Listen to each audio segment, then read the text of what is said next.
여러분 안녕하십니까. 제18대 대통령 선거 후보자 토론회 2차 토론회 사회를 맡은 황상무입니다. 대통령 선거가 오늘로서 이제 꼭 90회 앞으로 다가왔습니다. 대한민국을 이끌 새 대통령은 과연 어떤 철학과 비전 그리고 정책을 갖고 있는지 궁금하지 않을 수 없는데요. 오늘은 경제 분야를 주제를 중심으로 앞으로 2시간 동안 토론을 벌이도록 하겠습니다.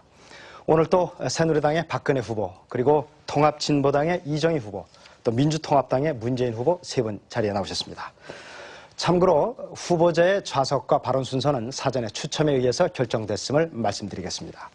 토론에 앞서 먼저 주제와 진행 방식을 설명드리겠습니다. 먼저 세 분의 기조 연설을 듣고 이어서 대통령의 역량에 관해서 사회자 공통 질문을 드리겠습니다. 세 차례에 걸쳐서 주제별로 각자 답변을 듣고 또 후보 간의 상호 토론을 벌이겠습니다. 이어서 국민 공모 질문에 대한 답변과 자유 토론을 벌이고 마지막으로 마무리 발언을 한 분씩 듣도록 하겠습니다.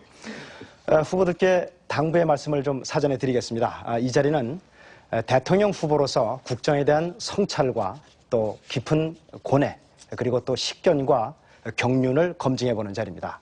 대한민국 대통령 후보로서 품격이 묻어나는 수준 높은 토론을 진행해 주실 것을 부탁드리겠습니다. 주어진 발언 시간 내에 선정된 주제 범위 안에서 토론을 해주시고 또 비방이나 허위사실 공표 등 위법한 발언은 삼가해 주시기 부탁드립니다. 시청자들께도 부탁을 드립니다. 오늘 토론회를 스포츠 경기 관람하듯이 재미있게 보시되 채점표를 하나 만들어서 여러분들 나름대로 후보들이 제시하는 정책의 현실성 여부나 또는 인간적인 매력 등 각자 항목을 만들어가지고 점수를 한번 매겨보시기 바랍니다. 자, 그러면 후보들의 기조 연설로 토론회를 시작하도록 하겠습니다. 시간은 각각 2분씩 드리겠습니다. 먼저 새누리당 박근혜 후보입니다. 국민 여러분 안녕하십니까? 갑자기 강추위가 와서 오늘도 많이 힘드셨죠? 이렇게 추운 겨울날에도 고생을 하고 계시는 우리 장병 여러분들을 생각하면 정말 감사하다는 생각이 듭니다. 자식을 군대에 보내놓고 우리 어머니들께서 가슴을 졸이면서 그 자식들을 생각하실 것입니다. 저도 마음을 졸이면서 우리 국민의 삶이 어렵고 또 경제가 어려워서 마음을 졸이고 있습니다. 지금 세계 경제가 급변하고 있고 또 글로벌 경제 위기가 다가오고 있습니다. 또 동시에 주요 국들의 지도자들이 거의 교체되고 있습니다. 이렇게 급변하는 국내외의 이런 도전을 우리가 이겨내고 다시 한번 도약하기 위해서는 국민의 마음과 에너지를 하나로 모으고 그 바탕 위에서 정말 책임 있는 변화를 이끌 리더십이 필요하다고 생각합니다. 저는 다음 대통령에게 무엇보다도 시급한 과제가 바로 우리 국민들의 민생을 살리고 또 미래에 대한 희망을 드리는 것이라고 생각합니다. 저는 국정 운영의 패러다임을 국민 중심으로 바꾸고 또 중산층 복원을 정책 제1 과제로 삼을 것입니다. 그래서 무너진 우리 중산층 비중을 70%까지 끌어올리고 그렇게 하기 위한 중산층 재건 프로젝트를 즉각 실천에 옮길 것입니다. 그래서 국민 여러분들의 꿈을 다시 찾아드리고 또 모두가 잘 사는 100% 대한민국을 만들어서 국민 행복 시대를 열겠습니다. 그 길에 여러분께서 함께해 주십시오. 네, 이어서 이정희 후보 순서입니다. 존경하는 국민 여러분, 통합진보당 기호 3번 이정희입니다. 지난 1차 토론 뒤에 새누리당이 이정희 방지법을 발의했습니다. 토론회 보고 불리하니까 이제 기회조차 주면 안 되겠다 하시니 놀랍습니다. 이런 것이 박정희 스타일, 유신 스타일 아니면 무엇입니까? 하지만 지금 대한민국은 2012년입니다. 이제 열흘 뒤면 우리는 새로운 대통령을 뽑습니다. 대통령 위에 헌법이 있습니다. 그런데 그 헌법 위에 누가 있습니까? 바로 이건희, 정몽구 회장이 있습니다. 삼성반도체에서 일한 황유미 씨, 26 청춘의 백혈병으로 세상을 떠났습니다. 낡은 반도체 공정, 유독약품이 유미 씨의 생명을 갉아먹었습니다. 머리가 모두 빠진 유미 씨는 깃털처럼 가벼워져서 이 세상을 떠났습니다. 유미 씨 말고도 50여 명의 노동자들이 백혈병으로 죽거나 투병 중인데 삼성은 고집스럽게도 산재가 아니라고 합니다. 정부도 삼성 편을 듭니다. 8년간의 소송 끝에 대법원에서 복직 판결을 받은 최병승 씨. 현대차 비정규 노동자였던 그가 해고된 것 28살입니다. 지루한 소송, 대법원을 2번이나 오가는 동안 그는 이제 36살이 됐습니다. 그러나 그는 아직도 일터로 돌아가지 못했습니다. 최병승 씨는 55일째 20m 철탑 위에 겨울바람 속에 있습니다. 이 토론 철탑 위에서도 보고 계신가요? 온갖 편법과 불법, 로비로 국회와 청와대는 물론 법원까지 쥐고 흔드는 그들이 헌법 위에서 국민을 내려다보면서 웃고 있습니다. 이건희 씨와 정몽구 씨를 헌법 위의 제왕이 아닌 법 앞에 평등한 보통의 대한민국 국민으로 돌려보냅시다. 통합진보당이 만들어낼 경제민주화, 바로 이것입니다. 네, 마지막으로 문재인 후보 기조연설 듣겠습니다. 날씨가 많이 추워졌습니다. 경기 한파로 우리 마음까지 꽁꽁 얼어붙었습니다. 이렇게 힘들 때 여러분들 마음에 가장 기억되는 분이 누구입니까? 바로 어머니의 따뜻한 마음 아니겠습니까? 저에게도 피난을 내려와서 먹고 살기 힘든 시절이 있었습니다. 제 어머니는 가족들 먹여 살리느라고 또 자식들 공부시키느라고 연탄 배달도 하시고 또 시장에서 자판 장사도 하셨습니다. 그러느라고 거칠어진 어머니의 손, 저는 선거운동을 하면서 수없이 그 손을 맞잡았습니다. 제 손을 잡고 민생 살려달라고 또 새정치 해달라고 그렇게 당부하시는 분들의 손은 바로 제 어머니의 손이었습니다. 한국의 경제를 일으키고 오늘의 한국을 만든 것은 어머니들이었다고 합니다. 어머니들의 자식을 위한 희생과 헌신 덕분에 우리는 여기까지 올 수 있었습니다. 신은 세상의 어려움을 다 해결할 수가 없어서 어머니의 마음을 창조했다라는 말이 있습니다. 저는 어머니같이 따뜻한 정부를 만들겠습니다. 얼마 전 여론조사에서 국민들의 98%가 계층 상승이 불가능할 것 같다고 답했습니다. 부도, 신분도, 사회적 지위도 대물림되는 국민 절망의 시대가 된 것입니다. 새누리당 정부의 특권 경제와 박근혜 후보의 재벌 경제로는 국민들에게 희망을 줄 수가 없습니다. 저는 서민이 중산층이 되고 중산층이 우리 사회의 중심이 되는 새로운 시대를 열겠습니다. 일자리 창출이 최고의 성장 정책이고 복지 정책이라는 말씀을 드립니다. 네. 이상으로 세 후보의 기자연설 잘 들었습니다. 자, 그러면 본격적인 정책 토론에 들어가기 앞서서 먼저 각 후보들의 역량을 알아보는 질문을 드리겠습니다. 조금 전 제가 선거방송토론위원회로부터 질문을 받았는데요. 질문을 드릴 테니까 각 후보께서 2분씩 답변을 해주시면 되겠습니다. 자, 질문입니다. 대통령의 덕목 중 하나는 위기관리 능력입니다. 위기관리 능력은 위기의 성격이 무엇인지 파악하고 문제 해결을 위한 대책을 마련하는 데 있는데요. 국가의 위기에는 주변 국가와의 위기도 있고 경제적인 위기도 있고 또 사회적 갈등에 대한 위기도 있을 것입니다. 그렇다면 지금 현재 후보자가 진단하는 가장 시급한 국가적 위기는 무엇이고 이를 극복하는 데 있어서 자신이 상대 후보보다 어떠한 강점이 있다고 생각하십니까? 자, 답변 시간은 각 2분이고요. 먼저 이번에는 이정희 후보부터 답변해 주시기 바랍니다. 지금 대한민국의 가장 큰 위기는 서민의 위기입니다. 서민들과 함께 이해하고 그리고 가슴으로 느끼고 이것이 이 서민의 위기를 풀어갈 수 있는 가장 기본이라고 생각합니다. 살아온 길을 보면 앞으로 살아갈 길도 알 수 있다고 합니다. 국회의원이 되고 나서 많은 분들을 만났습니다. 제가 변호사로 일하던 시절에는 미처 만나지 못했던 분들, 너무나 외롭고 또 힘들게 살아오신 분들, 하지만 저보다 더 바르고 또 꿋꿋하게 살아오신 분들 만났습니다. 통합진보당의 경제정책 바로 여기서 나왔습니다. 그분들이 저를 가르쳤고 또 가슴으로 느낀 그분들의 삶과 말씀이 통합진보당과 저의 힘입니다. 위기를 구하겠다는, 극복하겠다는 박근혜 후보 어떻게 사셨는지 아실 겁니다. 18년 동안 청와대라고 불리는 집에 사시다가 81년에 성북동 주택에 들어가셨습니다. 이 집은 신계수 당시 경남기업 회장이 무상으로 지어준 저택이었습니다. 잔뜩 깔린 마당이 있는 300평이 넘는 이 집을 거저 넘겨받으셨는데 박 후보는 증여세, 취득세, 등록세 내지 않으셨습니다. 그야말로 그냥 받으신 것이지요. 이 집 팔아서 장충동 갔다가 다시 지금 삼성동 주택으로 이사하셔서 이 기준시가 삼성동 주택 20억 원 좀 넘습니다. 우리나라에서 이렇게 사셨던 분이 아마 박 후보 단 한 분일 겁니다. 지금 대통령이 되겠다고 하십니다. 청담동 앨리스라는 드라마가 있지요. 여주인공 남자친구가 아름다운 서울의 야경을 배경으로 이런 말을 합니다.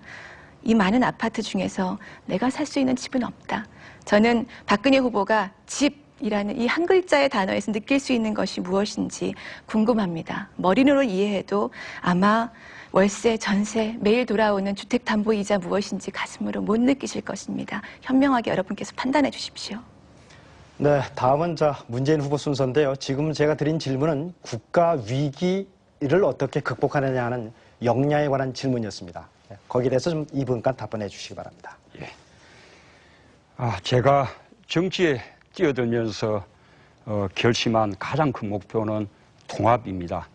지금 우리 사회는 지역, 계층, 이념, 그리고 세대 갈등 등으로 논바닥처럼 갈라졌습니다.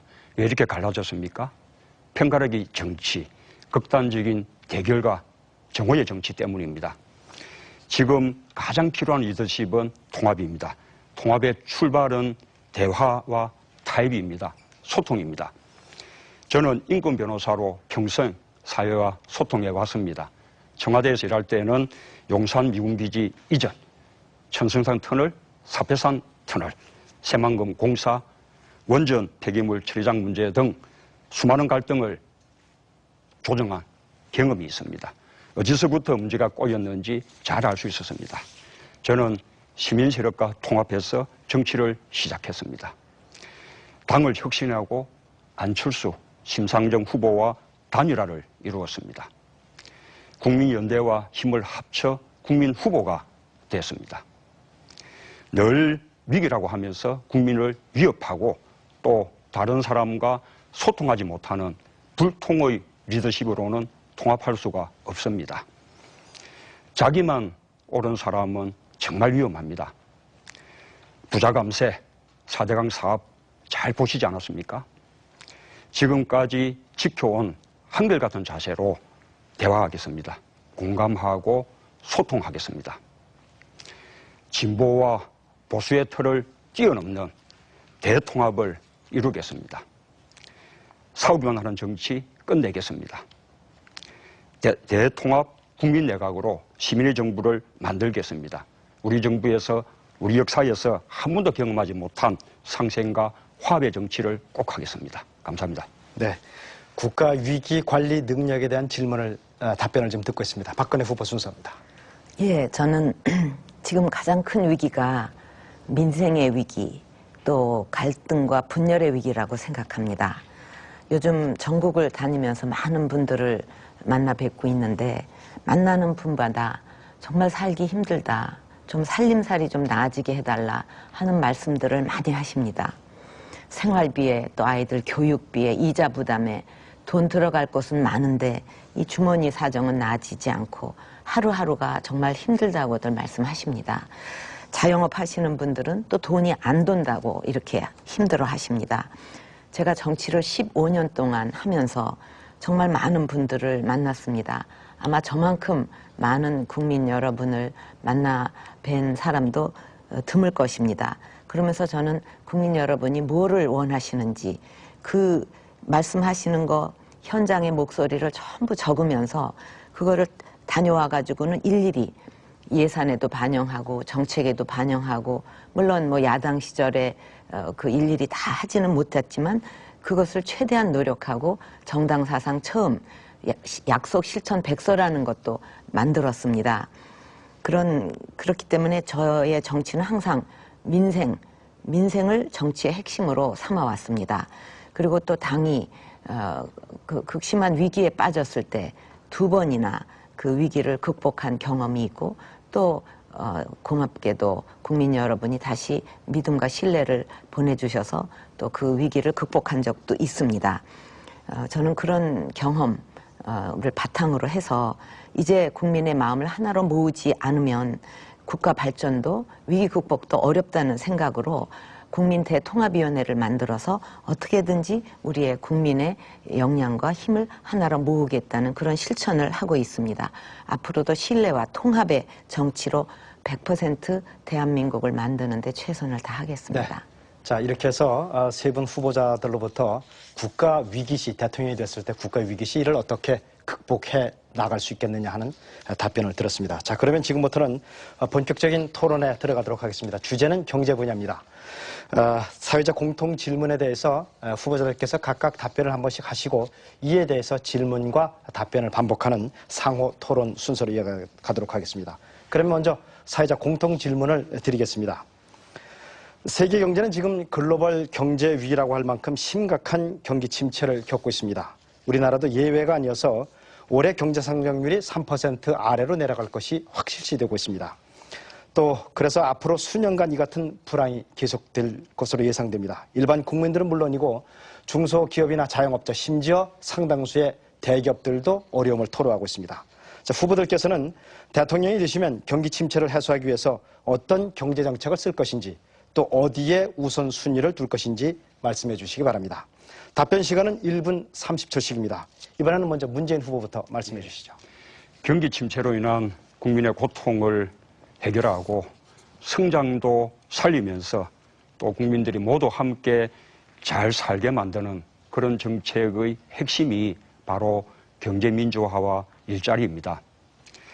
경기 침체가 오래 지속되고 있지만 대기업들은 해마다 10조, 20조씩 이익을 남기면서 영업이익 신기록을 갱신하고 있습니다. 반면에 중소기업, 자영업자, 중산층, 서민들 그리고 노동자들은 모두 힘들다고 아우성입니다. 새누리당 정부의 재벌 위주 또 부자 감세, 줄부세 정책 때문입니다. 이제 재벌이 골목까지 들어와서 빵집, 떡볶이, 순대 장사 그리고 커피숍까지 하고 있습니다. 이래서는 중소기업과 골목 상권이 살아날 수가 없습니다. 정부가 성장을 추진하는 것은 국민 모두가 잘 먹고 잘 살게 하기 위한 것입니다. 성장의 혜택이 골고루 돌아가도록 경제민주화해야 합니다. 그래야 중산층 서민들의 소득이 늘어나고 또 소비가 늘어나고 내수가 살아나서 경제가 성장하는 선순환을 이룰 수 있습니다. 또 그래야 일자리가 많이 만들어질 수 있습니다. 제가 경제민주화 또 일자리 정책에 국가 경제정책의 최우선 순위를 두겠습니다. 감사합니다. 네, 이번에는 박근혜 후보로부터 말씀 듣겠습니다. 경기 침체를 극복하기 위해서 해소하기 위해서 저는 단기 대책과 장기 대책으로 나누어서 생각해 볼 필요가 있다고 봅니다. 단기 대책으로는 우선 돈이 돌아야 합니다. 몸속에도 피가 이렇게 돌아야 몸이 건강하듯이 우리 경제도 돈이 돌아야만 경기가 살아날 것입니다. 그래서 그 해결 방법으로 가계부채 문제 해결하고 또 부동산 거래 활성화하고 또 중소기업과 자영업을 집중 지원을 해서 우리 서민들 주머니 두툼하게 해드리면서 얼어붙은 소비와 내수가 그 내수의 온기가 돌게 하겠습니다. 장기적인 대책으로는 우리 경제의 체질을 개선해야 됩니다. 그리고 새로운 성장 동력을 창출해야 됩니다. 그것은 마치 우리 몸의 기초 체력을 튼튼하게 하는 것과 같습니다. 그 방법으로 저는 과학기술 또 정보통신기술을 전 산업에 적용하고 또 융합해서 제조업의 경쟁력도 살리고 또 서비스 산업의 생산력도 높임으로써 새로운 일자리를 창출하겠습니다. 그리고 이제는 인적 자본, 사회적 자본에 대대적인 투자를 해서 우리 경제가 이렇게 모방형이 아니라 이제 선도형으로 나가야 되고 또 중소기업을 육성해서 수출과 내수가 함께 가는 이런 쌍끌이 경제로 만들겠습니다. 네, 지금은 경제정책에 대한 질문과 답변을 듣고 있는데요. 제 질문의 요지는 경기 침체를 어떻게 해소할 것인지 또 어디다가 정책의 우선순위를 둘 것인지 하는 것입니다. 이번에는 이정희 후보 답변해 주십시오. 우리 경제 어렵지 않다던 때가 언제 있었던가요? 재벌 기업들 호황이어도 정부, 보수 언론, 재벌은 늘 지금이 어렵다, 위기다, 모두 허리띠 졸라매자 이런 말을 되풀이해왔습니다. 지금도 마찬가지입니다. 삼성전자 주가가 오늘 사상 최고를 경신했습니다. 그런데 재벌 대기업 위기라고 할 수 있겠습니까? 지금 위기에 처한 사람들, 정말 어려운 분들 재벌이 아니라 서민들이지요. 도대체 왜 이렇습니까? 15년 전에 IMF 사태로 정리해고제도 들어와서 확대되고 비정규직이 정규직을 대체했습니다. 금융기관이 외국 투기 자본에 넘어가니까 수익성만 추구했고 금리 제한 풀려서 일본의 사채업자들이 상륙하니까 금융소외자 800만 명 됐습니다. 투기자본이 땅으로 돈을 벌려고 뉴타운 광풍 일으켜서 횡재하고 재벌 건설사 호황 누리는 동안 서민들은 2배로 오른 전셋값에 못 버티고 외곽으로 밀려났습니다. IMF를 빌미로 서민들에게는 더 양보하라고 하면서도 투기자본과 재벌은 호주머니를 채웠고 이제 급기야는 들어올 때도 자유롭게 빠져나갈 때도 마음대로 나가겠다고 한국 법까지 바꾸겠다고 한미 FTA 밀어붙여서 새누리당 날치기로 통과시켰습니다. 서민들 위기를 탈출하려면 IMF 사태로 만들어진 제도에서 벗어나야 합니다. 정리해고 제도 폐지하고 비정규직 없애고 금리 제한에서 사채업 번성 막고 부동산 투기로 돈 버는 구조 벗어나야 합니다. 이런 제도 그대로 두고는 빚 돌려막기, 폭탄 돌리기 될 뿐입니다. 네, 말씀 잘 들었습니다. 그럼 지금부터는 상호 토론을 시작하겠습니다. 각 후보의 답변 내용에 대해서 질문이 있거나 또는 반론이 있을 것으로 생각됩니다. 상호 토론을 하겠는데요. 앞서서 제가 당부의 말씀을 한 번 더 드리겠습니다. 지난 1차 토론 이후에 선거방송 토론위원회에 많은 의견이 접수됐는데요. 후보들께서는 주제에 대한 심도 있는 토론을 꼭 좀 해달라는 부탁이었습니다. 토론 주제의 범위와 주어진 시간 그리고 발언 순서를 꼭 지켜주시기 바랍니다. 시청자들께서도 어느 후보가 규칙을 잘 지키는지 채점을 좀 해주시기 바랍니다. 자, 질문은 1분, 답변은 1분 30초입니다. 이 순서대로 진행하도록 하겠습니다. 그럼 순서에 따라서 먼저 이번에는 박근혜 후보가 이정희 후보한테 질문해 주십시오. 1분간 질문입니다. 예, 제가 먼저 질문하겠습니다. 경기 침체를 극복하기 위해서는 이제 938조에 달하는 가계부채, 이 급한 불을 끄는 것이 우선이라고 봅니다. 급한 일입니다. 그래서 저는 320만 명의 그 금융채무 불이행자들을 구제하기 위해서 18조 원 규모의 기금을 설치하고 그것을 그 장기로 나눠서 상환하도록 바꿔주고 또 일반 채무자 경우에는 50%, 기초수급자 경우에는 최대 70%까지 채무를 감면해주는 대책을 세웠습니다.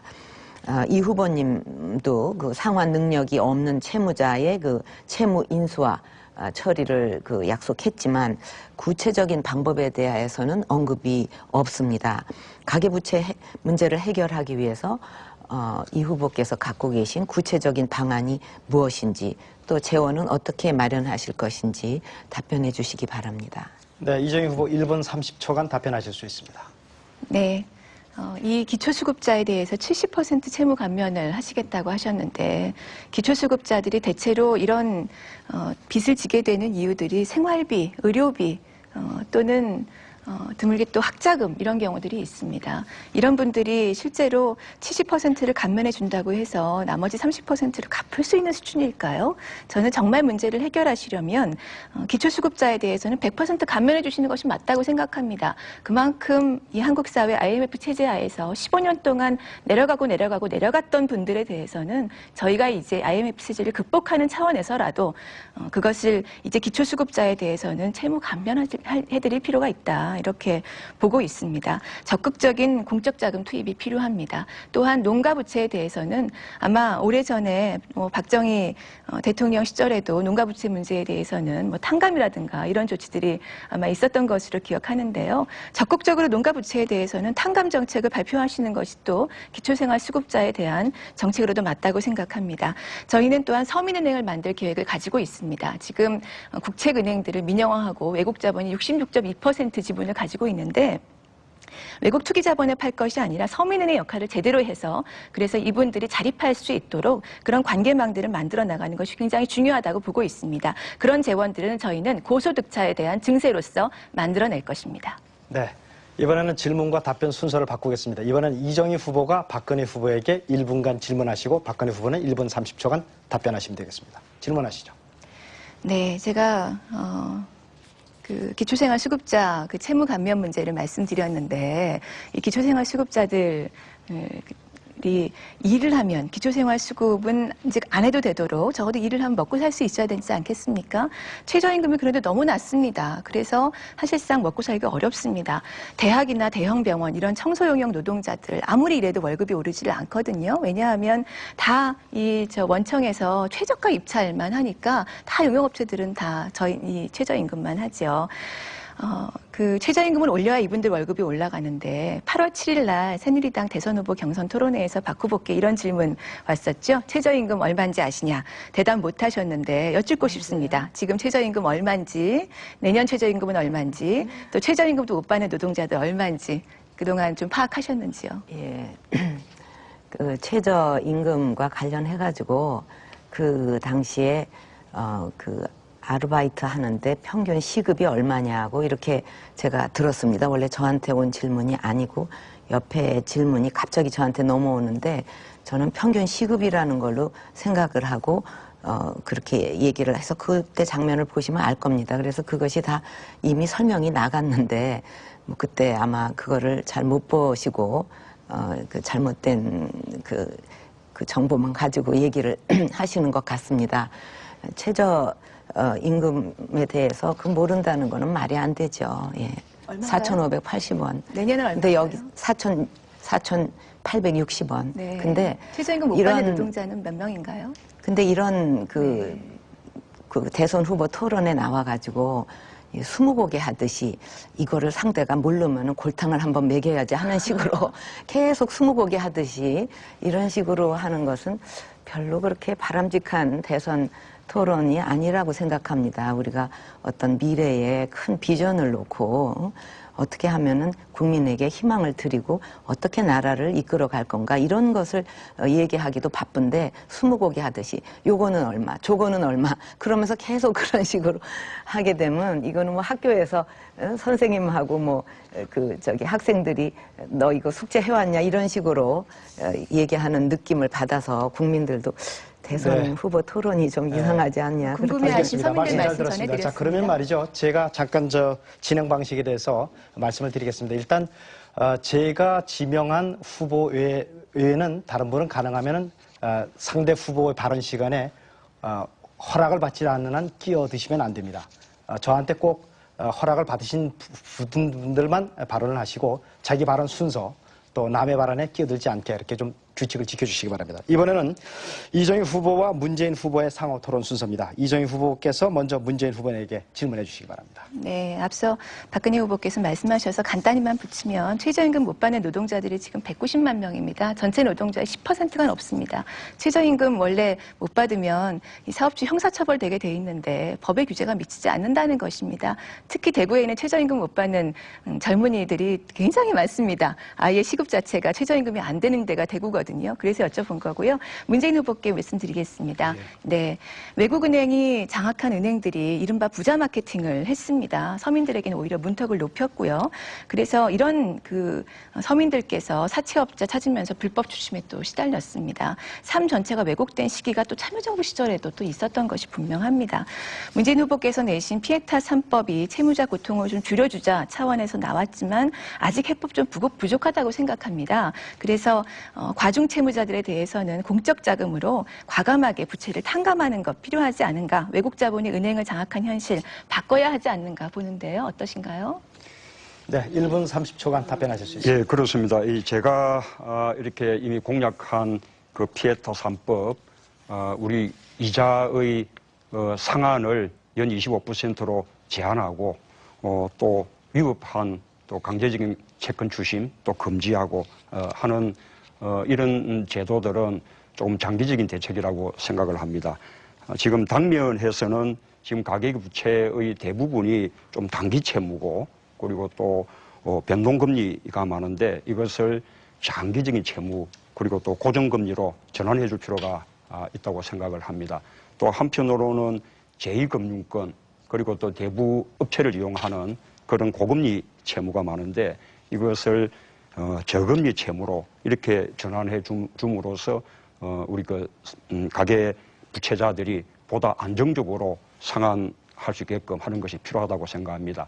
또 이 가계 부채가 있다 하더라도 성실하게 채무를 상환하고 있는 그런 채무자에 대해서는 살고 있는 주택에 대한 경매를 조금 금지하는 그런 제도도 필요하다고 생각합니다. 뿐만 아니고 영세민들 또 이 농어민들에 대한 가계 부채 문제는 그것을 금리를 좀 탕감해주는 이런 좀 근본적인 대책도 필요한 것으로 생각합니다.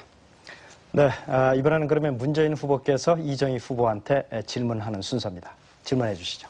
예, 우리 이정희 후보님 그리고 또 통합진보당에서는 좀 제가 보기에 좀 이상적인 그런 복지 정책을 공약을 하면서 그 이제 재원 마련을 위해서 좀 한꺼번에 너무 급격한 그런 정세를 하겠다고 하는 거 아닌가. 그러면 복지에는 좋을지 몰라도 우리 경제에 좀 주름살이 주어지지 않을까. 그런 염려가 한편으로 좀 듭니다. 또 한편으로는 그렇게 하게 되면 부자들뿐만 아니라 서민층의 세금 부담도 증가할 우려가 있지 않느냐. 지금 간이 과세 제도를 정비를 해서 이 4조 원의 추가 세수를 확보를 하겠다는 그런 계획인데 그렇게 되면 연 매출 2,400만에서 4,800만 이렇게 되는 영세 자영업자들의 세 부담이 크게 늘어날 수 있거든요. 우선 당장 그분들의 부가가치세 추가 부담만 해도 1조 3천억 원 정도 늘어난다는 그런 추산이 있습니다. 이런 지적에 대해서 어떻게 생각하십니까? 이정희 후보 답변하시죠. 네, 복지를 위해서는 당연히 국가의 세수가 있어야 하는 것이고요. 그것 없이 복지를 늘리겠다는 것은 사실 아주 조금만 늘리겠다는 것이거나 아니면 거짓말이거나 둘 중에 하나지요. 그래서 적극적인 고소득층 증세가 필요하다 이렇게 말씀드렸는데요. 지금 서민들 주머니가 사실 텅 비었습니다. 지금 뭐 월급쟁이들 월급 받으시는 분들 유리지갑이다 이렇게 스스로 말씀하시는 정도고 그래서 이분들이 더 낼 여력이 사실 없습니다. 그런데 저희는 고소득층 증세가 가장 중요하다고 보고 그리고 한 달에 과세 표준으로 봐서 3억 원 정도 이상이니까 그러면 한 달에 한 4천만 원, 5천만 원 버시는 분들이 또 계시거든요. 한 10,000명 정도 계십니다. 그런 분들한테서 한 연간 한 1조 원 정도 더 걷겠다 이런 계획도 가지고 있고요. 또 재벌 대기업 한 200개 정도에서부터 연간 한 13조 원 더 걷겠다 이런 계획 가지고 있는데요. 간이과세 제도에 대해서는 이것 자체는 정비는 필요합니다. 그런데 저희는 어떤 계획을 가지고 있냐면 이 주로 음식점 하시는 분들, 작은 사업 하시는 분들이 많으신데 이분들한테 고용을 늘리도록 차라리 지금은 재료를 사는 것만 부가세에서 빼드렸는데 고용을 늘리면 그것 자체를 부가세에서 더 빼드리는 방식으로 하면 고용도 늘어나고 세원도 투명해지고 거기서 혹시나 간이과세 제도를 혹시 또 잘못 이용하시는 분들한테는 또 투명한 세원에서 받아내고 이런 제도를 계획하고 있습니다. 그래서 거기서 자연스럽게 세수들이 또 일정하게 늘어나는 부분들이 있을 거라고 보는데요. 그건 정상적인 조정이라고 봐야 되겠죠. 네, 말씀 잘 들었습니다. 자, 이번에는 문재인 후보와 박근혜 후보 간 두 분의 상호 토론 순서입니다. 먼저 문재인 후보께서 박근혜 후보한테 질문해 주시기 바랍니다. 예, 우리 박근혜 후보님도 이명박 정부를 민생에서 실패한 정권이다라고 하셨습니다. 제가 두 가지를 여쭈고 싶습니다. 민생만 실패했냐? 우선 민주주의도 경제 성장도 또 남북 관계도 안보도 지방 균형 발전도 모두 다 파탄나거나 못해지지 않았는가? 또 물가도 너무 많이 오르지 않았는가? 방금 아까 또 말씀하신 바와 같이 가계부채도 새누리당 정부에서 너무 크게 증가한 것이 아닌가? 이에 대해서는 어떻게 평가하시는지 여쭙고 싶고요. 두 번째로는 새누리당과 박 후보가 지난 5년 동안 4대강 또 이 부자 감세 등 무려 115개 반민생 법안과 또 해마다 예산안을 날치기를 통과해서 이렇게 민생이 파탄났다고 보는데 이명박 정권의 민생 실패에 우리 박 후보는 공동 책임이 없습니까? 두 가지 묻고 싶습니다. 네, 박근혜 후보 1분 30초간 답변하실 수 있습니다. 예, 그 참여 정부 때 얘기를 먼저 안 할 수가 없는데 지금 문제가 되고 있는 그 부동산 그 폭등으로 그 거품이 꺼져서 지금 문제가 되고 있지만 그때 부동산 값이 최고로 뛰었고 역대 또 양극화도 가장 심해졌고 또 지금 굉장히 지금 우리 시급한 문제의 하나로 생각하고 있는 등록금도 역대 최고로 올랐습니다. 그러면 그래가지고 그냥 경기가 침체가 되고 해가지고 사실은 그 당시에 이제 이 정부가 들었을 때 그런 거에 대한 국민들의 그 원망 이런 걸로다가 그 정권이 바뀌었다고 보는데 지금 말씀하시는 그런 내용들은 사실은 그 뭐랄까 그 당시에 그 이루어졌던 것의 연장선상에서 지금도 고통을 받고 있는 것이 상당히 많습니다. 그리고 부자 감세라고 앞에다 부자자를 붙이시는데 사실은 그 감세의 거의 반 이상은 그 중산층 내지는 서민, 중소기업 이런 데 돌아갔다는 점을 제가 말씀을 드리고 싶습니다. 그리고 또 이게 공동 책임이 없느냐 그러시는데 사실은 지난 그 5년 동안 그 야당에서 맨날 무슨 일이 있으면은 그 박근혜가 답해라. 박근혜는 어떻게 생각하냐. 박근혜는 네. 이 정부가 불법 사찰했다. 이러면서 후보님? 계속 네. 그렇게 하신 거 기억나세요? 답변 시간은 이제 다 됐습니다. 예. 예. 자, 이제 박 후보께서 문재인 후보님한테 1분간 질문을 하실 수 있습니다. 문 후보님은 1분 30초간 답변하실 수 있습니다. 질문하시죠. 예, 지금 우리 그 사회의 허리라고 할 수 있는 중산층이 무너지고 있고 그래서 앞으로 저는 중산층을 70%까지 재건을 시키겠다.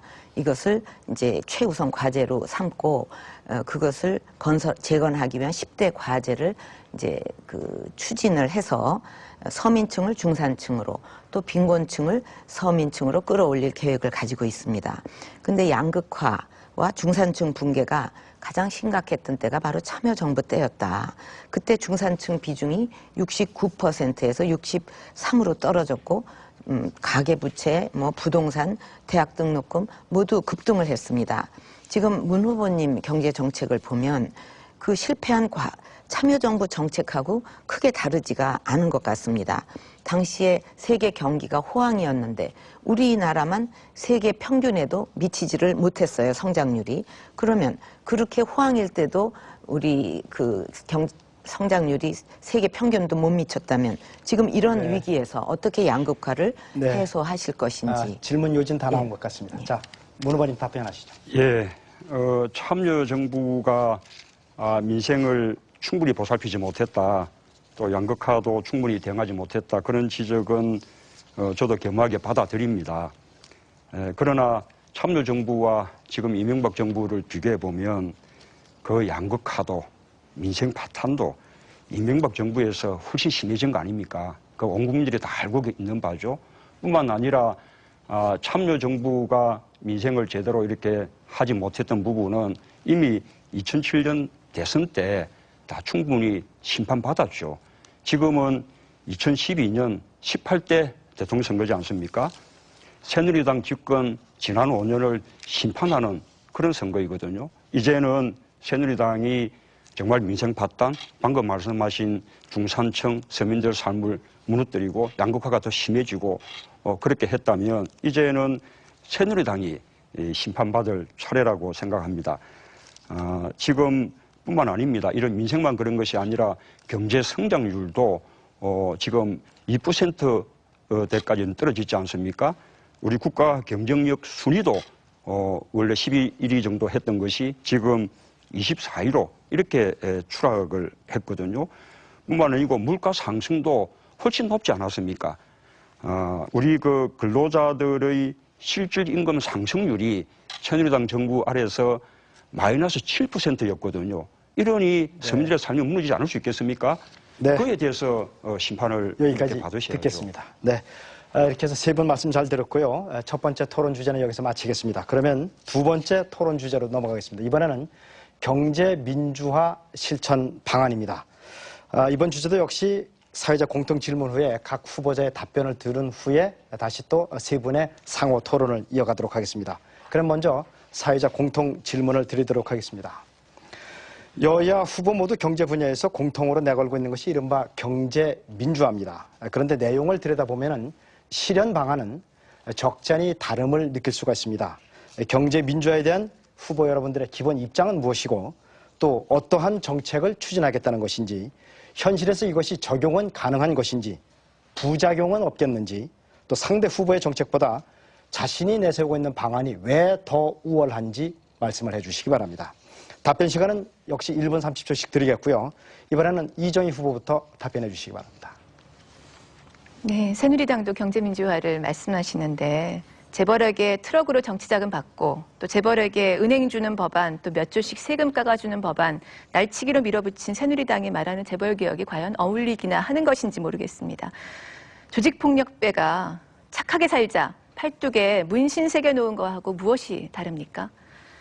재벌 해체하자는 것이냐 이런 질문 종종 받습니다. 분명히 말씀드립니다. 통합진보당은 재벌 해체하자는 것입니다. 반드시 하겠습니다. 재벌 옥스퍼드 사전에도 올라있는 말입니다. 일제에 상납하고 미군정에 줄대가면서 탄생했습니다. 박정희 대통령과 정경 유착해서 사카린, 냉장고, 밀수해가면서 성장한 재벌이 바로 재벌의 대표 삼성입니다.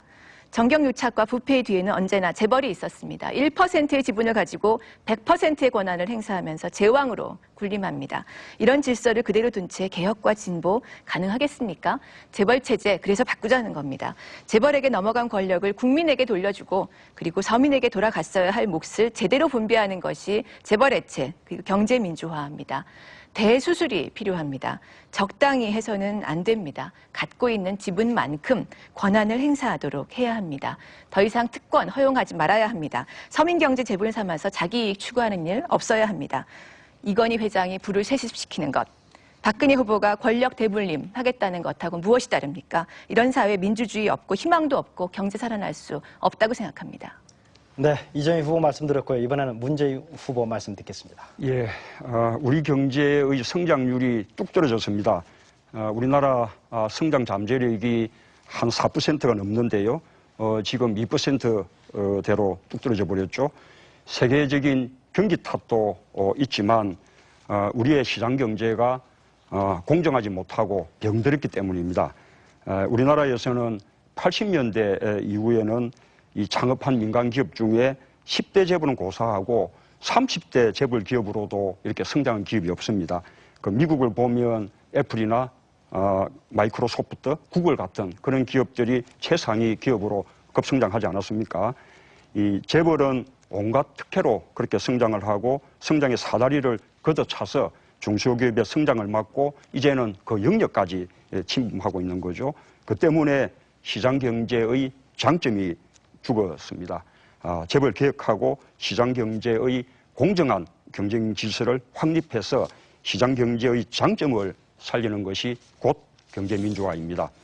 소수 재벌만이 아니라 국가 경제 공동체 구성원 모두가 함께 성장하도록 해서 국가 경제의 토대를 튼튼하고 또 성장이 지속 가능하게 하자는 것이 경제 민주화입니다.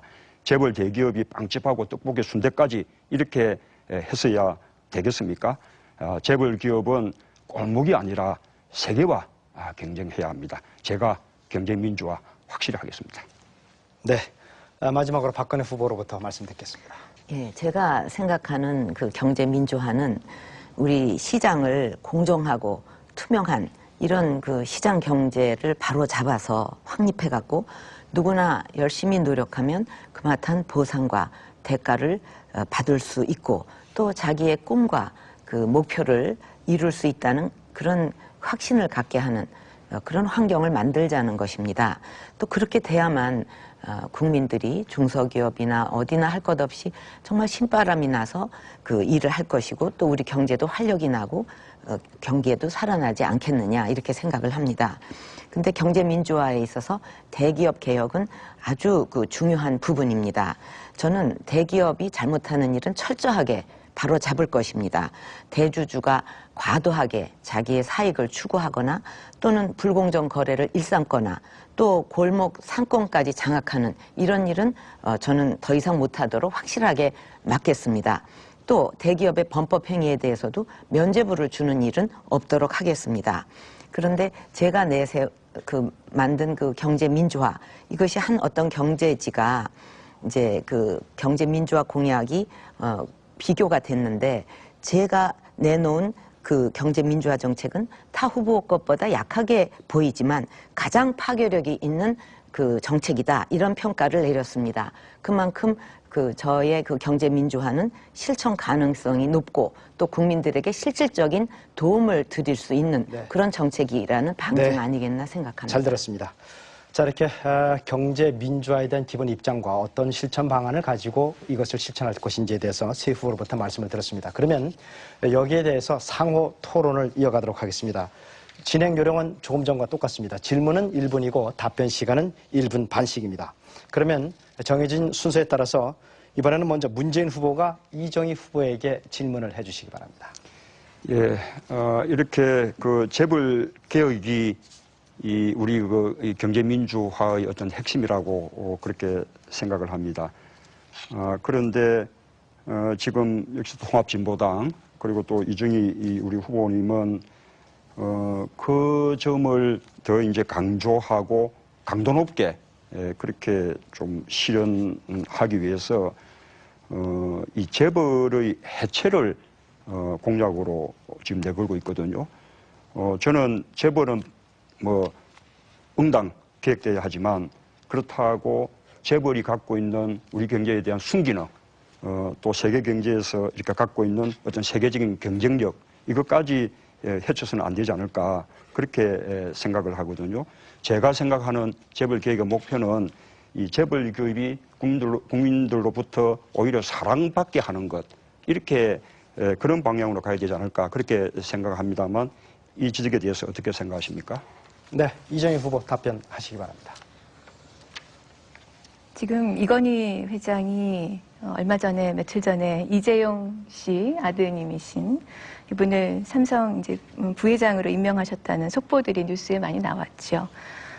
수백억 원대의 손실을 인터넷 사업에서 이미 보신 분이죠. 정상적인 상황이라면 사실 이런 것은 경영 능력을 봤을 때 그 경영권이 승계되지 않는 것이 마땅한 판단이겠지요. 그러나 승계가 됩니다. 우리 국민들은 아들이니까 당연히 그렇겠지, 이렇게 생각합니다. 그것을 깨는 것이 필요하죠. 그런데 이것은 이런 재벌의 부가 개인에게 집중되고 총수일가로 내려가는, 그래서 대물림되고 상속되는 이것을 어떻게 과연 풀어헤칠 것이냐 하는 것이 저는 굉장히 중요하다고 봅니다.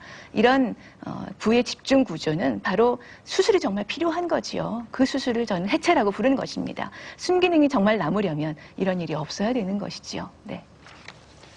네, 시간이 좀 남으셨는데 일단 그러면 답변은 여기까지 듣는 거로 하겠습니다. 그러면 이번에는 이정희 후보께서 문재인 후보에게 질문을 하실 차례입니다. 질문은 1분간, 답변은 1분 반입니다. 질문하시죠. 삼성 엑스파일 기억하실 겁니다. 중앙일보의 홍석현 회장이 삼성그룹 이학수 부회장에게 지난 97년 신라호텔에서 새누리당 전신인 신한국당의 이회창 후보 등에게 정치자금 주자, 이렇게 공모한 것이 밝혀진 사건입니다. 이회창 후보 얼마 전에 박근혜 후보 지지선언도 하셨는데요. 삼성이 검사들에게 뇌물 준 것 보고하는 내용도 이 엑스파일에 있었습니다. 이 사건을 통해서 삼성과 우리 사회 기득권층의 추악한 유착이 드러났고 온 국민이 분노했습니다. 지난번 첫 번째 토론회에서 문 후보님께서 참여정부의 삼성 장학생은 없었다고 말씀하셨는데, 그런데 삼성 엑스파일에 등장하는 중앙일보의 홍석현 회장, 삼성 이건희 회장의 큰 처남이신데 당시에 대선자금 배달 관련돼 있지 않습니까? 참여정부 당시인 2005년에 주미대사 하셨고 엑스파일 사건으로 사임하셨습니다. 이것만으로도 참여정부와 삼성과의 관계 어땠는지 드러난 것 아닌가요? 네, 문 후보님 답변 순서입니다. 저는 이 재벌 기업이나 대기업 자체가 문제가 아니라 총수들의 잘못된 행태, 그리고 이 비민주적인 지배구조, 또 의사결정 구조가 문제라고 생각합니다. 방금 말씀하신 내용들은 우리 사회의 어떤 정경유착 구조, 그리고 정치 권력과 재벌과 검찰 간의 어떤 특권 카르텔, 이 부분을 잘 지적해 주신 것 같습니다. 그 중심에 늘 새누리당이 있어 왔지 않습니까? 지금 이해창 후보가 이렇게 다시 박근혜 후보 진영에 합류한 것도 바로 새누리당의 어떤 DNA가 그런 정경유착의 어떤 뿌리 깊은 그 DNA에 토대에 있다라는 것을 다시 보여주는 것이라고 생각합니다. 참여정부 때 재벌개혁을 제대로 하지 못했다라는 지적 역시 제가 받아들입니다. 그때 그 당시에 저는 정책을 담당하는 사람이 아니었습니다만 참여정부가 전체적으로 그에 대한 인식이 부족했다고 생각합니다. 그러나 이제는 경제민주화가 시대적인 화두가 됐고 그다음에 그 구체적인 방안으로 재벌개혁이 꼭 필요하다는 점에 대해서는 우리가 인식을 같이 하고 있기 때문에 이제는 제대로 할 수 있겠다고 그렇게 말씀드릴 수 있을 것 같습니다. 네. 이어서 박근혜 후보와 문재인 후보 간의 상호 토론을 듣도록 하겠습니다. 먼저 박근혜 후보께서 질문을 하시고 문재인 후보께서 답변을 해주시기 바랍니다. 예. 문 후보님 경제민주화 핵심 공약을 보면은 이제 참여정부 시절에 약속하고도 지키지 않은 내용들입니다. 그러니까 당시 출총제를 폐지한다고 했다가 무력화시켰고 또 계열분리 청구제를 도입한다고 그랬다가 또 철회했고 공정위의 전속 고발권 폐지 약속도 지키지 못했습니다. 그러면 그때는 약속을 실천하지 않고 이번에는 왜 또 공약으로 내거셨는지 궁금합니다. 또 기존 순환 출자 금지도 3년 후에 결과를 보고서 조치를 하겠다는 말씀인데 대통령 임기 4년 차에 과연 그런 일을 하실 수 있겠는지 더군다나 이제 공동 정부를 구성하겠다고 하면서 거기에 그 참여한 분들이 그 기존 순환 출자 금지라든가 출총제라든가 또 계열 분리 명령제 같은 이런 핵심 정책에 대해서 문 후보님하고 반대 입장을 가지고 있습니다. 그러면 이런 약속들을 어떻게 지키실 것인지 답해 주시기 바랍니다. 네, 답변하시죠. 우리가 안철수 후보님 또는 그 지지 세력 그리고 또 시민사회 세력과 함께 우리가 통합의 정치를 한다고 해서 모든 정책이 100%다 일치할 수는 없는 것이죠. 99% 일치하면 함께하기에 충분한 것이고요. 나머지 1%는 문재인 정부가 결정하는 것이죠.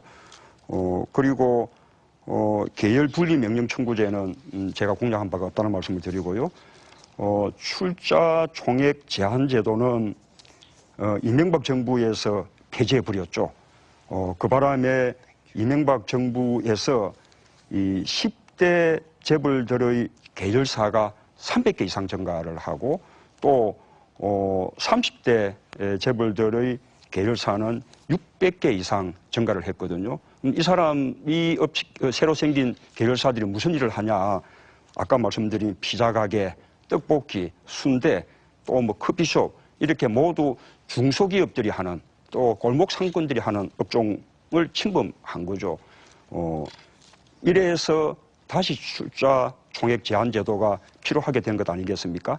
지금 순환 출자 이 해소 부분을 말씀하셨는데 지금 경제민주화 상징이라고 하는 김종인 전 수석도 기존의 순환 출자 해소하지 않으면 이것은 경제민주화하지 않는 것이다. 재벌개혁 불가능한 것이다. 그렇게 이야기하지 않았습니까? 네, 여기까지 이제 답변을 들었습니다. 그러면 이번에는 문재인 후보가 박근혜 후보에게 곧이어서 계속 질문을 하는 순서가 되겠습니다. 질문하시죠.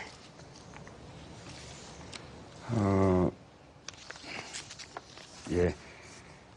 지금 우리 박근혜 후보님은 지금도 줄푸세를 주장하고 계시거든요. 지난번에 언론 인터뷰에서도 경제민주화가 줄푸세와 맥을 같이 한다 이렇게 말씀을 하셨습니다. 그런데 이 줄푸세라는 것이 바로 부자들, 재벌 대기업들 세금 줄여주고 또 재벌들에 대한 규제를 또 풀어주자. 이것이 바로 이명박 새누리당 정부가 지난 5년 동안 했던 부자 감세 정책 아니었습니까? 이 줄푸세 정책이 부자 감세 정책과 무엇이 다릅니까?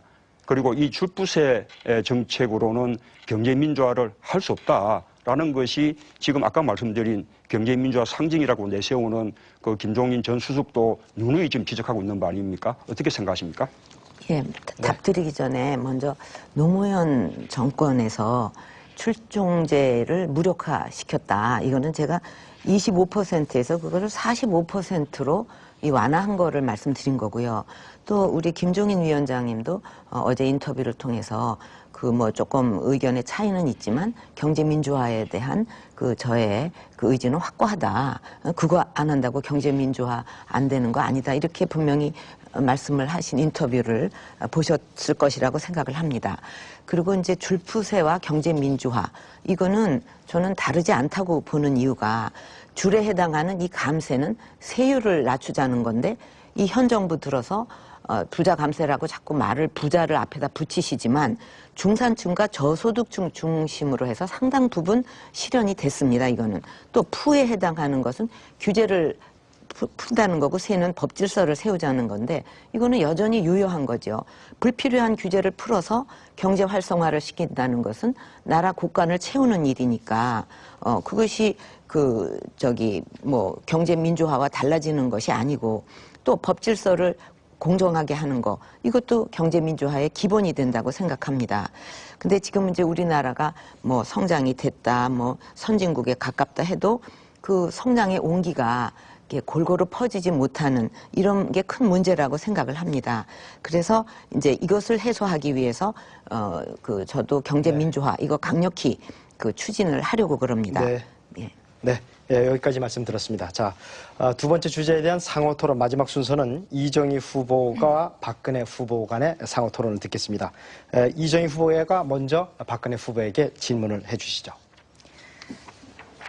저는 말은 바로 해야 된다고 생각합니다. 불필요한 규제를 풀어서 나라 곳간을 채우신 게 아니고 재벌 대기업 규제를 풀어서 재벌 곳간을 채우신 겁니다. 경제민주화를 말씀하시는데 그동안 문재인 후보한테 왜 왔다 갔다 했냐 이런 취지로 물어보신 걸로 들리는데 그동안 새누리당이 계속 요구해왔던 것이 추진해왔던 것이 재벌 규제 풀라는 것이었잖아요. 그래서 풀렸잖아요. 추총제 없어졌잖아요. 그러니까 이 난리가 났던 거 아닙니까? 골목 상권 다 침범했던 것이지요. 그래서 경제민주화 말씀하시기 전에 정말 통렬한 반성이 필요하다. 이 줄푸세에 대해서 말씀드리고 단도직입적으로 재벌 순환 출자 그대로 인정하자고 하시는데 이거 결국 지금까지 벌어진 일 아무것도 손대지 말자 이겁니다. 그러면 왜 재벌 개혁 이야기를 꺼내시는지 말씀해 주시고 두 번째 온갖 탈법과 불법을 동원한 부의 대물림 지금 이재용 씨, 이건희 회장이 삼성그룹 물려주는 건데요. 이런 정당하지 않은 부의 세습, 경영권 세습 어떻게 막으시겠습니까? 네, 박근혜 후보 답변 기존 순서. 순환 출자가 뭐 경제 민주화의 다인 것 같이 이렇게 말씀하신 건 너무 과도하다고 생각을 합니다.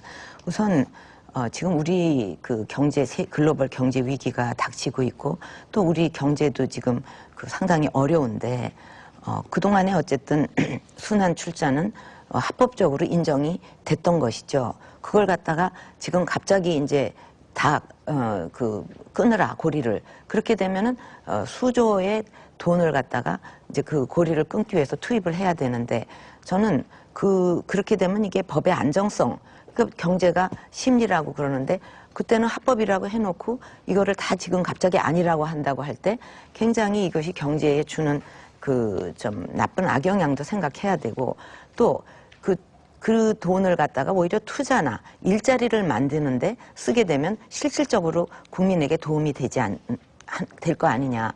그걸 갖다가 그 고리를 끊는 데에 다 쓰게 되면은 실질적인 국민의 도움도 안 될 뿐 아니라 또 거기에 딸린 수많은 식구들 또 그 협력 업체들 이런 사람들은 또 어떤 영향을 받겠느냐 하는 것도 또 생각을 해보셔야 된다고 봅니다. 저는요. 네, 박근혜 후보 시간이 조금 남았습니다만 답변이 충분한 것으로 보고 다음 순서로 박근혜 후보가 이번에는 이정희 후보에게 질문을 드리는 순서로 넘어가겠습니다. 자, 질문하시죠. 우리 이 후보님 대기업 집단 정책을 보면 우리 문 후보님하고 유사합니다. 매우 유사합니다.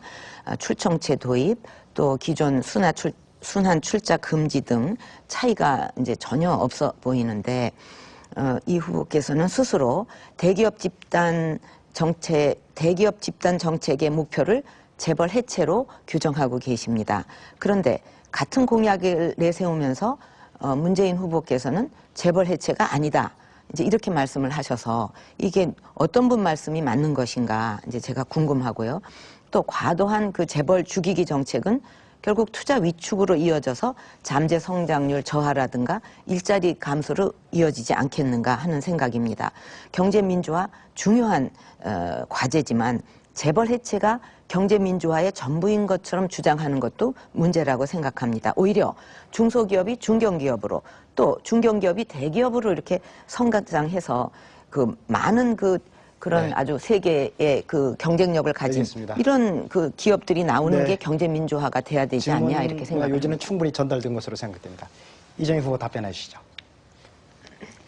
하청업체들이 기술 열심히 쌓아서 이제 발전하는 경우들이 있습니다. 그런데 재벌 대기업하고 거래를 하다 보면 조금만 기술이 나아지면 재벌 대기업이 뺏어간다, 인력 빼간다, 높은 임금 제시하고 이런 말씀들을 많이 하십니다. 결국 이 중견기업들이 커나갈 수 있는 길을 재벌들이 지금 계속 스스로 부의 집중을 통해서 흡수해 나가고 있는 것이죠. 그러다가 인수합병까지 가는 경우도 많고요. 그런데 어떤 돈으로 인수합병하느냐? 대체로 출자총액 제한제도 없고 그리고 순환출자도 가능하고 이러니까 재벌 총수 자녀분들께서 그걸로 한 번 돌린 돈 가지고 또 돌리는 겁니다. 그래서 정말 경제 민주화가 이루어지고 중소기업과 상생을 하려면 그러면 이 재벌에 대한 강력한 규제가 필요하고 이 재벌의 부의 집중 구조를 없애는 것이 재벌 해체다 이렇게 말씀드린 겁니다.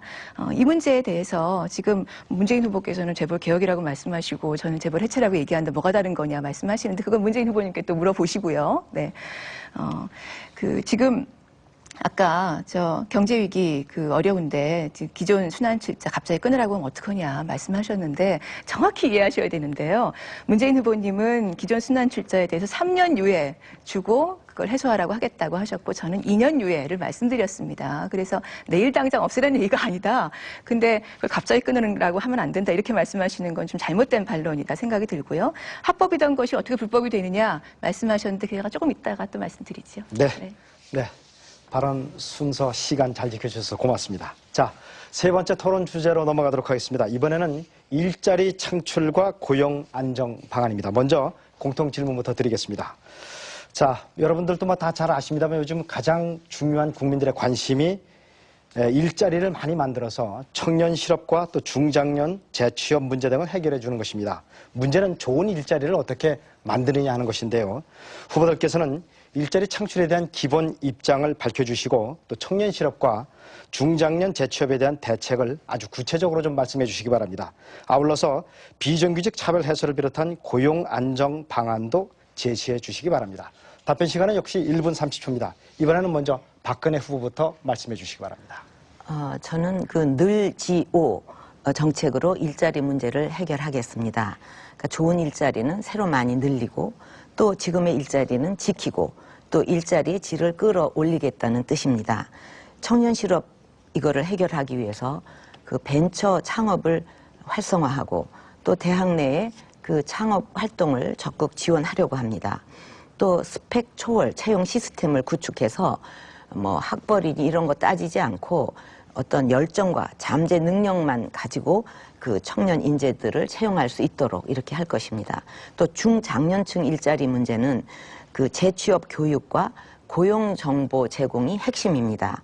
그래서 퇴직 전에 재취업 교육을 받을 수 있는 시스템을 구축하고 또 고용 정보 데이터를 잘 구축을 해서 구직자와 연결하는 이런 맞춤형 서비스를 제공하겠습니다.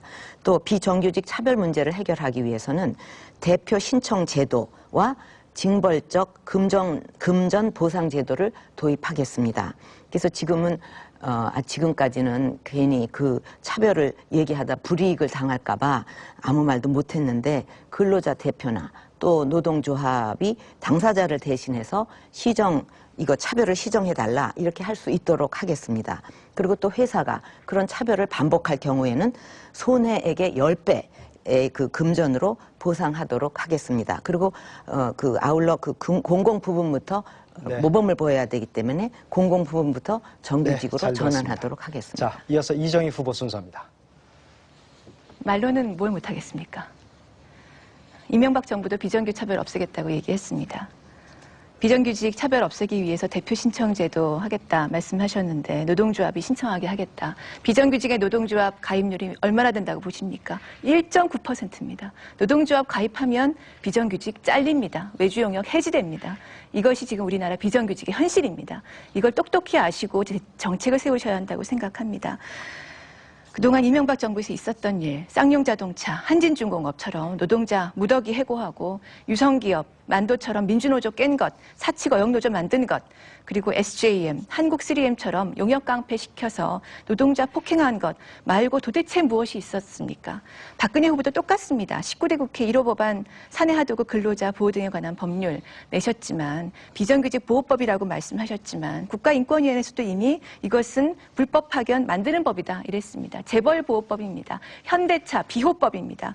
법원에서 현대차가 지니까 이제 아예 법을 바꿔주는 그런 로비스트로 새누리당이 등장하신 겁니다. 도대체 왜 이렇습니까? 18대 국회 1호 법안 종부세 감세 법안이었죠. 19대 국회 1호 법안 새누리당 역시 재벌보호법입니다. 저희 진정성 입증해 보이시도록 요청드립니다. 저희가 정말 절실하게 요구합니다. 쌍용차 국정조사 대선 전에 약속하십시오. 이래야 노동 문제 풀립니다. 두 번째, 학교 비정규직 노동자 정규직화 법안 호봉제 예산 정부가 반대한다고 하는데 새누리당이 통과시키시면 바로 여기에서 진정성 인정되고 노동 문제 풀립니다. 여기까지 듣겠습니다. 자, 마지막으로 문재인 후보 순서입니다. 예, 저는 일자리 대통령이 되겠다고 국민들께 오래전부터 약속을 드렸습니다. 좋은 일자리가 최고의 복지고 또 지속 가능한 성장의 기반이 됩니다. 성장만 하면 일자리가 저절로 생겨나던 그런 시대는 이미 지났습니다. 거꾸로 좋은 일자리를 많이 만들어서 소득을 늘려야 소비가 늘어서 내수가 확대가 되고 또 경제 성장의 동력이 됩니다. 일자리가 성장을 이끄는 것으로 우리 경제의 인식을 바꿔야 된다고 봅니다. 저의 일자리 혁명은 한마디로 좋은 일자리 만나봐 이렇게 정책을 표현하고 있습니다. 우선 공공서비스에서 좋은 일자리 40만 개를 만들고 노동시간 단축을 통해서 일자리를 나눔으로써 70만 개의 일자리를 새롭게 만들겠습니다. 비정규직의 절반을 정규직으로 바꾸겠습니다. 공공부문의 비정규직부터 정규직으로 전환하겠습니다. 아울러서 정리해고 요건을 엄격하게 만들고 또 정년 연장을 해서 좋은 일자리를 지키고 고용을 안정화시키겠습니다. 이 중소기업이 고용의 88%를 담당합니다. 새누리당과 지금 박근혜 후보의 재벌 경제 정책으로는 중소기업을 살릴 수가 없고 따라서 일자리를 만들 수 없다라는 말씀을 드립니다. 네, 감사합니다. 세 후보의 답변 잘 들었고요. 이제 답변 내용에 따라서 반론과 재반론을 할 수 있는 상호 토론 시간으로 이어가겠습니다. 역시 진행 요령은 똑같습니다. 질문은 1분, 답변은 1분 반씩입니다. 그러면 순서에 따라서 이정희 후보가 먼저 문재인 후보에게 질문하는 순서입니다. 질문하시죠. 농민 수가 20년 만에 절반으로 줄어서 지금 270만 명밖에 되지 않습니다. 농민들께서 5대 걱정 말씀하시는데요. 추곡수매제 2004년 폐지한 이후에 5년 동안 물가 20% 올랐는데 나라값이 30% 떨어졌습니다. 20년 전 가격으로 되돌아갔죠. 가격 걱정, 소장료 내야 되니까 땅 걱정, 기계값, 비료값 돼야 되니까 생산비 걱정, 대출 못 갚으니까 부채 걱정, 태풍 와서 하우스 무너지면 재해 걱정, 농사 지어봐야 걱정만 쌓이니까 젊은이들이 농사 안 지으려고 그럽니다. 농민들은 지금 한미 FTA에 한중 FTA까지 추진되니까 이제 농사 짓지 말라는 거다 이런 말씀 하십니다. 사료까지 포함한 식량 자급률 22.6%밖에 되지 않고요. 저희는 기초농산물 국가수매제도 농민들이 요구하는 거 참 타당한 말씀이시다 생각합니다. 쌀, 곡식 또 이런 기초농산물 이런 제도, 기초농산물 국가수매제도 긴급히 필요한데 어떤 의견이십니까? 그리고 강원도 골프장 지금 친환경 농산물 키우는데 골프장 때문에 농사 지을 수가 없습니다. 이 문제에 대한 특별한 답변 부탁드립니다. 현장 조사하시고 그리고 위법사실 밝혀낼 의지 있으십니까? 네, 답변 순서인데요. 주제는 제가 다시 한 번만 환기를 시켜드리겠습니다. 일자리 창출과 고용 안정 방안에 대해서 저희들이 지금 토론을 하고 있습니다. 일단 답변해 주시죠. 그런데 우선 질문은 그것이 아니었던 것 같습니다. 기초수매제 말씀하신 거죠? 농민들 일자리에 굉장히 중요하기 때문에 말씀드린 겁니다. 네, 답변하십시오. 예. 지금 이정희 후보님이 말씀하신 그 문제의식에는 저도 공감을 합니다. 우리 농업이 너무 중요하기 때문에 농업을 살려야 한다. 그리고 우리 그 식량 자급률이 지금 23% 정도 수준으로 뚝 떨어져 있는데 식량 안보 차원에서도 농업을 살리자 하면 안 된다. 그렇게 하기 위해서는 농민들의 소득을 보장시켜 드려야 된다. 그런 어떤 취지나 문제의식에는 공감을 합니다. 그러나 이제 기초수매제에 대해서는 우선은 지적하고 싶은 것은 과거에 우리가 추곡수매제도가 있었습니다. 그 추곡수매제도에 많은 문제가 있었기 때문에 지금 직불금 제도로 그렇게 이제 바뀌었다는 말씀을 좀 드리고요. 그래서 제가 생각하는 농민소득 보장 방안은 우선 이 직불금에 있어서 변동직불금 그리고 또 고정직불금이 너무 오랫동안 오르지 않았습니다. 새누리당 정부가 전혀 올려주지 않은 거죠. 그래서 이 변동직불금과 고정직불금을 현실화하는 것이 필요하다고 생각하고요. 뿐만 아니고 이 농민들이 학교 급식이라든지 군대 급식이라든지 그다음에 또 노인들 급식이라든지 이런 데서는 계약 재배를 통해서 보다 안정적으로 농가 소득을 이렇게 안정시키고 확보할 수 있는 그런 네. 방안이 되리라고 생각합니다. 네. 사실 뭐 예상치 못한 질문에도 문재인 후보께서 아주 성실히 답변을 해주셨는데요. 다시 한번 환기를 드립니다. 일자리 창출과 고용 안정 방안에 대해서 지금 저희들이 토론을 벌이고 있습니다. 이번에는 문재인 후보께서 이정희 후보에게 질문해 주시기 바랍니다.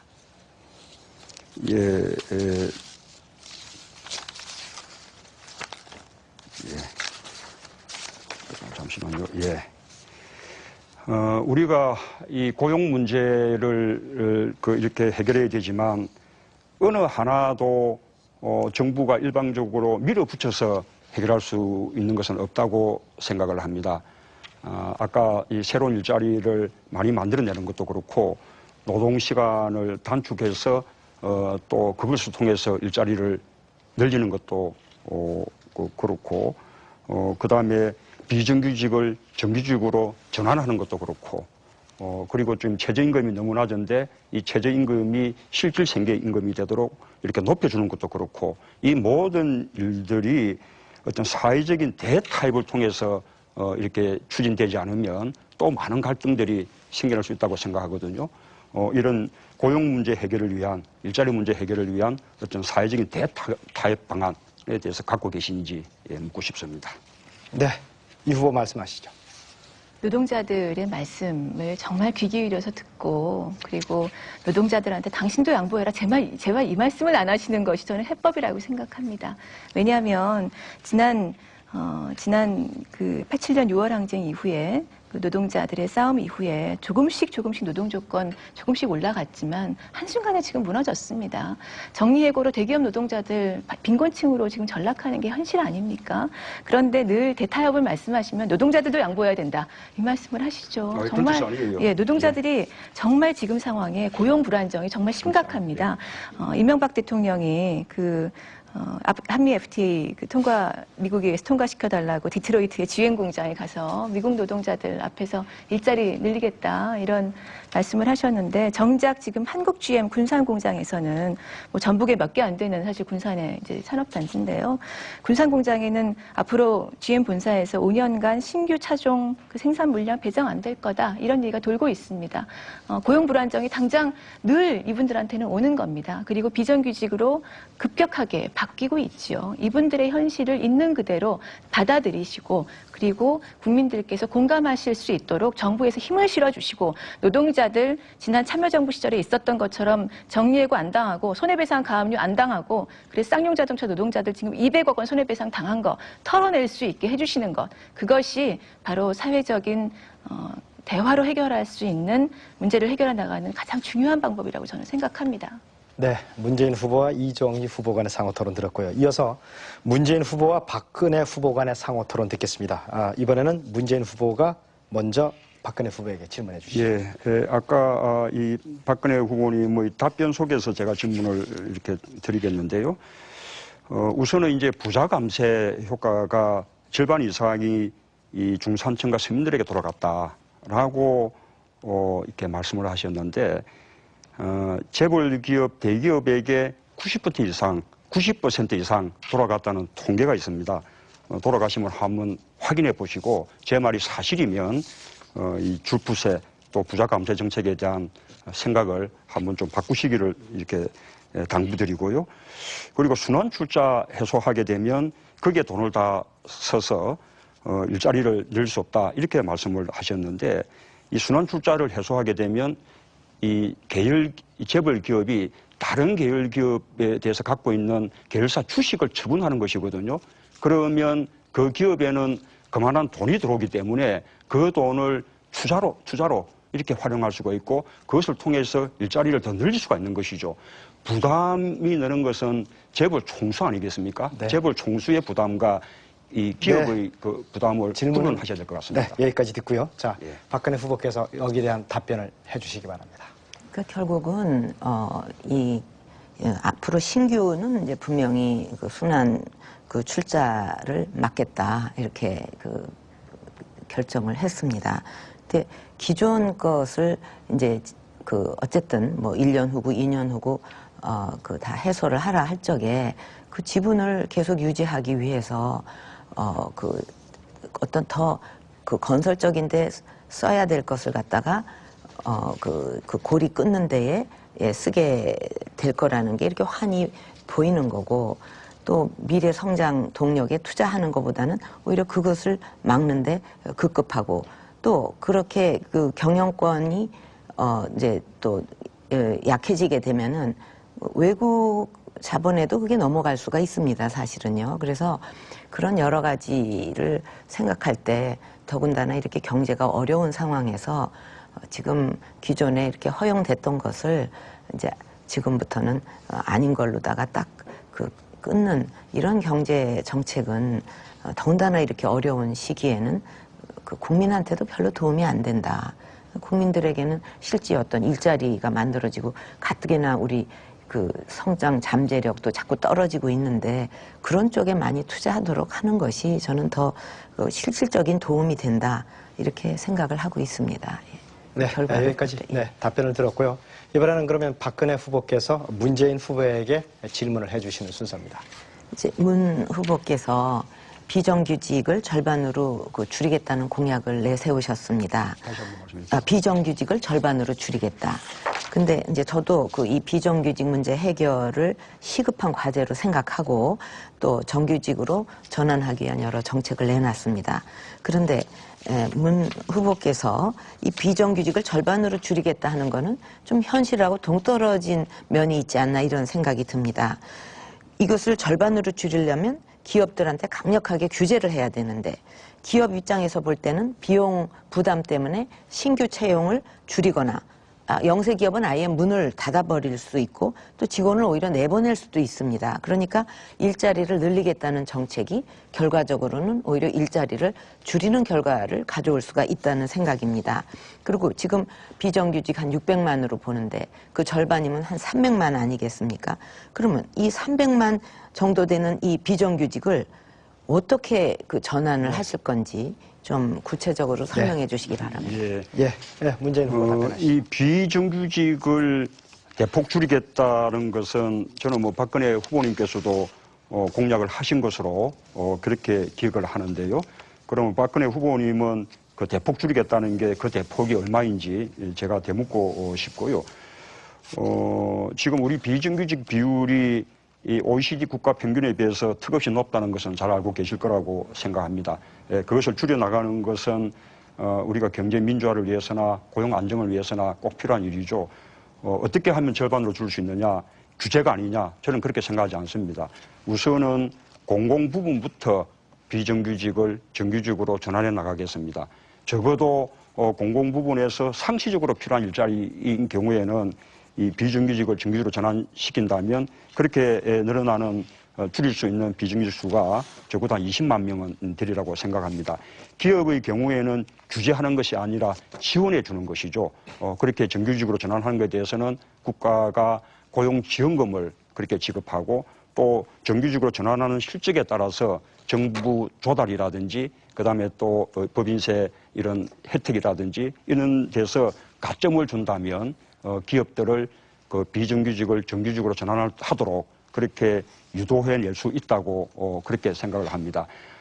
임기 내의 절반인데 연차적인 그 실행 계획을 세워서 이렇게 차근차근 집행해 나가겠다는 말씀을 드립니다. 네, 말씀 잘 들었고요. 이번에는 박근혜 후보와 이정희 후보 간의 상호 토론이 되겠습니다. 박근혜 후보가 먼저 이정희 후보에게 질문을 해주시죠. 네, 이 후보께서 그 최저임금 수준을 근로자 평균 임금의 50%까지 인상하겠다고 공약을 하셨습니다. 저도 근로자의 그 기본 생활을 보장하는 이 최저임금을 인상해야 된다고 생각합니다. 그렇지만 이 후보께서 주장하시는 것처럼 평균 임금의 50%까지 올리면 경영이 어려운 이 수많은 중소 영세 기업들은 근로자를 줄이거나 문을 닫을 수밖에 없게 되고 결국은 일자리가 줄어드는 결과가 나올 것입니다. 그래서 OECD 국가 중에 최저임금이 평균 임금의 50% 수준인 나라는 뉴질랜드밖에 없습니다. 그래서 저는 그 최저임금을 결정할 때 물가 상승률과 그 경제 성장률을 합한 수준에다가 만약 그때 소득 분배가 악화됐다 그러면 그만큼을 더 반영해서 결정하는 것이 합리적이지 않겠나 이렇게 생각을 합니다. 여기에 대해서 어떻게 생각하십니까? 네, 이정희 후보 답변 순서입니다. 네, 최저임금 제도가 1987년에 도입됐죠. 당시는 평균 임금의 40%가 조금 못 미치는 선에서 시작을 했던 것으로 기억하는데 지금 오면서 오히려 최저임금이 평균임금에서 차지하는 그 평균임금 수준 비율이 32%까지 지금 떨어진 상황입니다. 왜 이렇겠습니까? 계속 그 정부 위원들 그리고 또 사용주 측 의원들이 아예 인상하지 말자. 인상에 또 1원 인상하자, 5원 인상하자. 이런 데부터 이야기를 시작하기 때문이지요.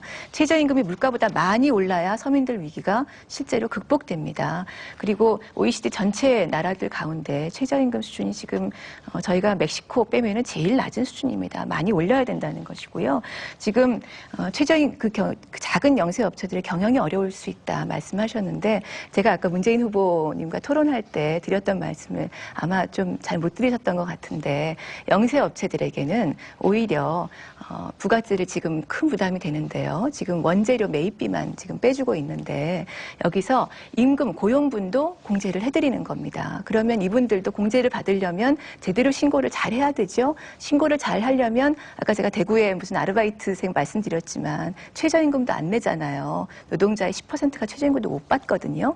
이런 분들은 최저임금을 줘야 됩니다. 그래야 신고가 되고 그래야 형사처벌을 안 받으니까. 그래서 결국 이 영세 자영업자들도 세금을 덜 내고 고용도 늘어나고 이분도 부담이 적어지고 이렇게 선순환을 할 수 있죠.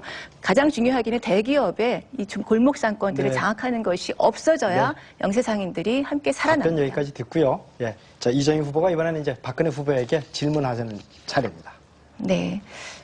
새누리당 박근혜 후보께서 비정규직 문제를 말씀하셔서 기대도 해보고 싶습니다만 솔직히 믿기지는 않습니다. 하지만 정말 진심으로 하겠다 입증해 보일 방법이 있어서 제가 부탁도 드리고 요청도 드리는 것인데요.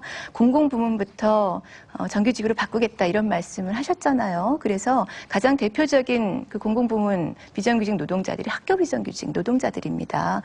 이분들 지금 호봉제 예산 지금 한 900억 원 가량 국회에 계류돼 있는데 이 예산 그리고 교육공무지 전환 특별법 이 법안 정부가 반대한다고 그러고 새누리당은 정부 뒤에 지금 숨었는데 통과시키겠다 이렇게 확약하시면 된다 보고요. 두 번째 그리고 민간 부문에서 비정규직 전환하는 가장 좋은 방법 중에 하나는 사내 하도급 법안 즉 현대차 비정규직 노동자들 정규직으로 전환 못하게 하는 현대차 비호 법안 폐기하시는 겁니다. 그거 처리하겠다 약속하시면 됩니다. 그리고 이 정리해고 문제 노동자들의 문제 풀기 위해서 쌍용차 국정조사 대선 전에 하겠다고 약속해 주시기 바랍니다. 네, 질문 시간이 이제 됐고요. 자, 박근혜 후보 답변해 주시기 바랍니다. 그러니까 서비스업 같은 데는 그 사내 하도급 같은 것이 그냥 적법하게 이렇게 하는 그 면이 있습니다. 그렇기 때문에 그 사내 하도급을 아주 그냥 다 없애겠다 하는 것은 저는 좀 현실적이지 않고요. 오히려 우리가 내놓은 그 사내 하도급법은 그 원청 업체의 근로자와 차별을 두지 말라.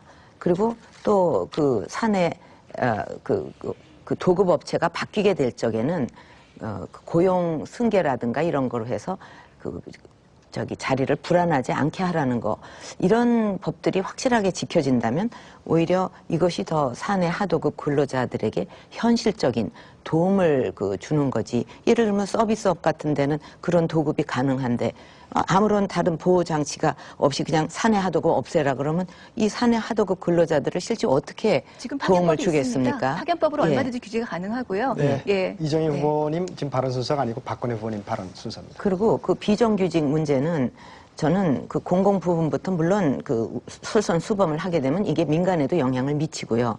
또 대기업한테는 고용 그 형태를 공시하도록 의무화를 시키는 겁니다.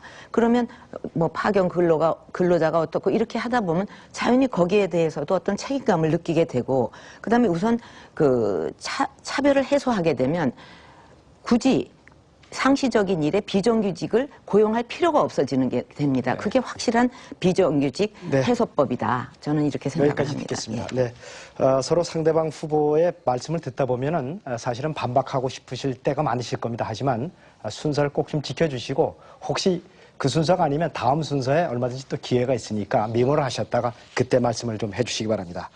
자, 이번에는 국민 질문 시간입니다. 현재까지 저희들이 총 18,000여 건의 국민들로부터 질문을 공모를 했습니다. 오늘 토론 분야 중에는 복지 분야가 가장 많이 들어왔는데요. 아무래도 서민 생활과 밀접한 관계가 있어서 그런 것 같습니다. 그러면은 대표 질문에 선정된 광주에 사는 민두기 씨가 보내온 질문을 후보분들께 드리겠습니다. 질문입니다. 복지 정책은 단순한 선거 이슈가 아니라 그 사회의 시대 상황을 반영해야 합니다. 경제 불안과 맞물려서 서민 생활에 짐을 덜어줄 복지 정책의 중요성이 더욱 커지고 있는데요. 그렇다면 현재 우리나라의 복지 수준을 진단하고 후보님의 복지 정책 방향과 주요 공약을 말씀해 주시기 바랍니다. 덧붙여서 재원 마련을 위한 국민적 합의를 어떻게 이끌어낼지 답변해 주시기 바랍니다. 그러면 순서에 따라서 문재인 후보부터 답변을 듣겠습니다. 답변 시간은 1분 30초입니다. 예. 복지는 국가의 의무고 또한 모든 국민들의 권리입니다. 동시에 가장 좋은 또 성장 정책이기도 합니다. 복지를 통해서 중산층을 또 살리고 일자리를 늘릴 수가 있습니다. 경제가 아주 어려운 지금이야말로 복지를 통한 성장 전략을 채택할 때입니다. 간병, 보육, 교육, 또 복지 서비스 등에서 40만 개 이상의 좋은 일자리를 만들 수 있습니다. 또한 복지를 통해서 중산층 또 서민들의 실질 생활비 부담을 크게 낮출 수 있습니다. 의료비 100만 원 상한제, 무상보육, 또 고교 무상교육, 반값 등록금 등이 그런 방안이라고 말씀드릴 수 있습니다. 복지는 비용이 아닙니다. 사람에게 투자하는 것입니다. 브라질의 룰라 대통령이 노동자들의 최저임금을 인상을 해서 브라질 경제를 세계 8위권 경제로 그렇게 도약을 시켰습니다. 룰라 대통령이 한 유명한 말이 있습니다. 부자에게 돈을 쓰는 것은 투자라 하고 서민들에게 돈을 쓰는 것은 왜 비용이라고 하는지 모르겠다. 그런 아주 유명한 말을 했습니다. 박근혜 후보님 그리고 새누리당에게 꼭 들려주고 싶은 그런 이야기입니다. 네, 문재인 후보님 말씀 잘 들었고요. 이어서 박근혜 후보 말씀 듣겠습니다.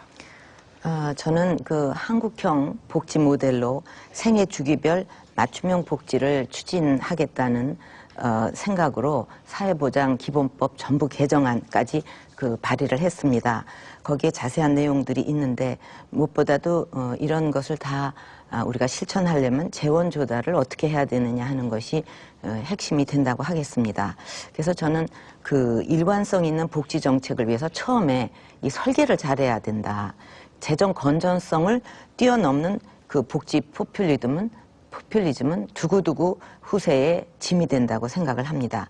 근데 지금 우리나라는 그 복지 확장기에 있기 때문에 이때 틀을 잘 짜는 것이 중요하다고 생각합니다.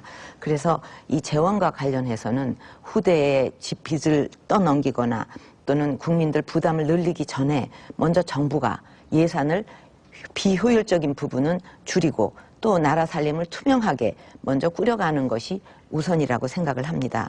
그래서 저는 기본적으로 비효율적인 정부 씀씀이 이거를 줄여서 60%의 재원을 마련하고 또 세수 확대를 통해서 나머지 40%를 충당할 것입니다. 씀씀이를 줄이기 위해서는 정부가 자의적으로 이렇게 쓸 수 있는 재량 지출을 줄이고 또 세입 확대는 비과세 감면 그 제도를 정비한다든지 또 지하 경제를 활성화한다든가 이렇게 해서 달성해서 매년 한 27조 원씩 5년간 135조의 재원을 마련할 것입니다. 네, 이정희 후보 순서입니다. 복지 늘려야 합니다. 그러나 재원 한정돼 있습니다. 복지와 토건, 국방 예산 가운데 무엇을 우선할지 결정해야 됩니다. 4대강 무너지는 보에 수없이 보강 공사를 하고 강바닥에 매년 쌓이는 모래를 줄곧 파내면서 토건 예산을 계속 퍼부을 것입니까? 미국 무기를 사들이면서 국방 예산을 계속 지출할 것입니까? 이미 복지 확대는 새누리당도 거절할 수 없을 만큼 거스를 수 없는 대세입니다. 복지 예산을 우선 배정해야 합니다. 이것만으로는 그런데 부족합니다. 이제 정말 국민들 앞에 솔직해야 합니다. 복지를 늘리려면 돈이 더 필요합니다. 세금을 걷어야 복지를 확실히 늘릴 수 있습니다. 4대강 사업, 제주강정 해군기지 사업 같은 어차피 불가능한 사업에 돈을 쏟아붓는 일 안 하는 것이야 기본이지만 예산 절감만으로 마른 수건 쥐어짜서 복지 늘릴 수 없다는 것은 분명합니다. 우리나라 복지 예산 수준이 GDP 대비해서 OECD 나라의 3분의 1 수준입니다.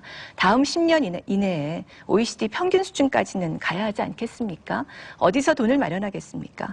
경기 침체, 경제 위기에서 유리지갑, 월급쟁이, 서민들 주머니에 남아있는 것이라고는 이제 없습니다. 초고소득층 그리고 재벌 대기업 세금 좀 더 내셔야 합니다. 다른 방법 없습니다. 복지는 세금이고 세금이 복지입니다. 세금을 말하지 않는 복지는 거짓입니다.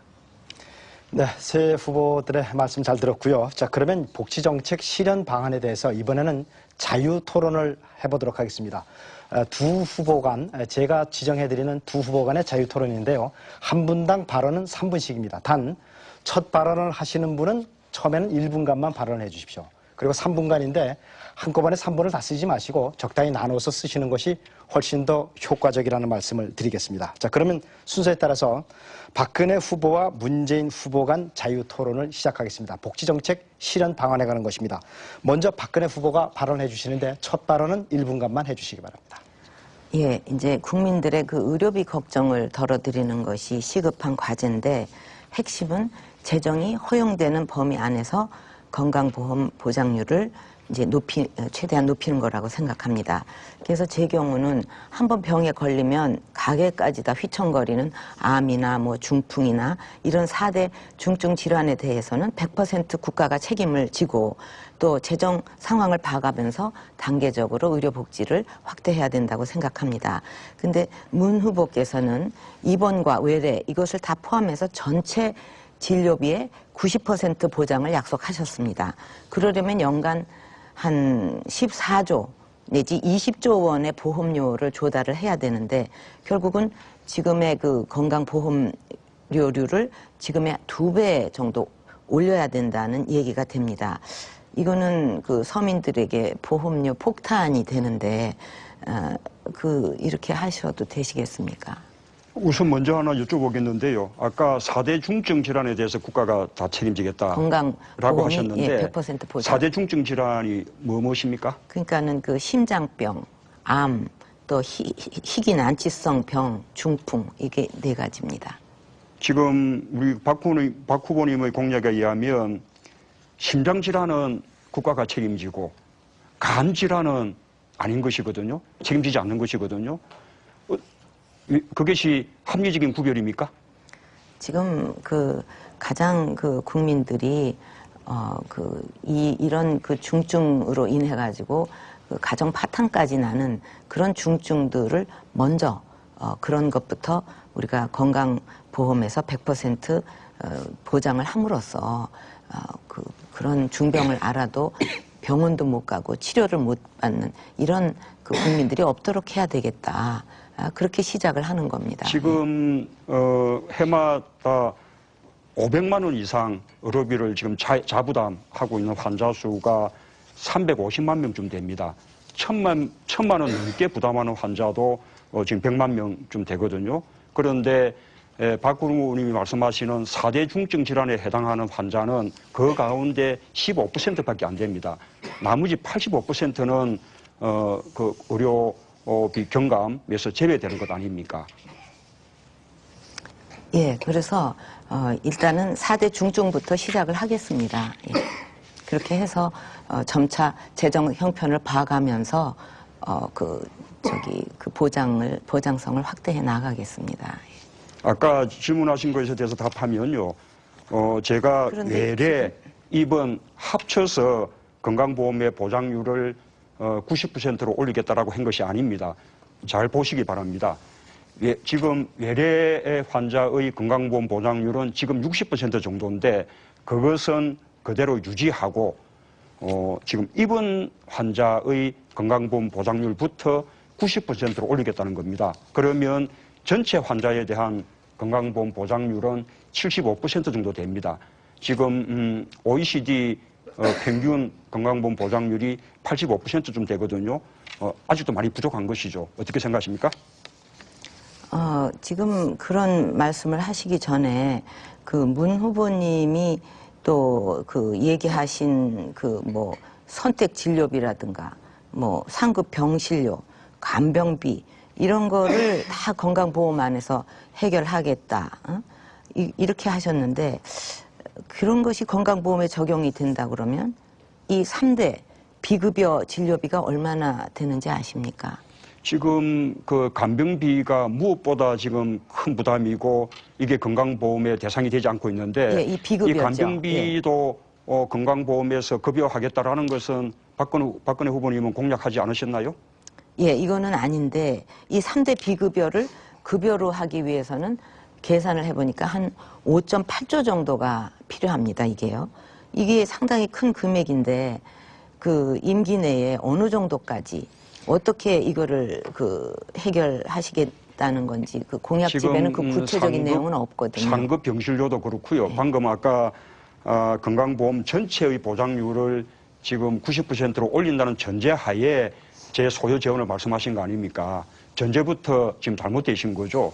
아까 제가 말씀드린 대로 그렇게 하면 저희가 판단할 때 추가로 소요되는 재원은 8조 5천억 원쯤 든다고 생각합니다. 물론 많은 돈이죠. 그러나 저희가 판단할 때는 이 건강보험료의 20%를 국고가 지원하게 돼 있는 그것을 제대로 지키고 또 건강보험료 부과체계를 이렇게 제대로 좀 계획을 하면 충분히 가능하다고 생각합니다.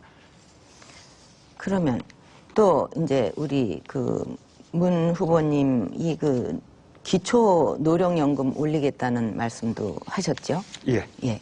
근데 물론 우리나라 이제 노인 빈곤율이 뭐 45%라 그 OECD 평균의 3배 이거는 이제 정말 심각한데 그 기초 노령연금을 이제 저는 보편적 기초연금으로 이렇게 확대를 해서 65세 모든 어르신한테 내년부터 20만 원의 기초연금을 드리려고 합니다. 박근혜 후보님은 이제 발언 시간이 다 쓰셨고요. 예, 저는 그 기초노령연금을 2배 그렇게 인상하겠다고 공약을 했습니다.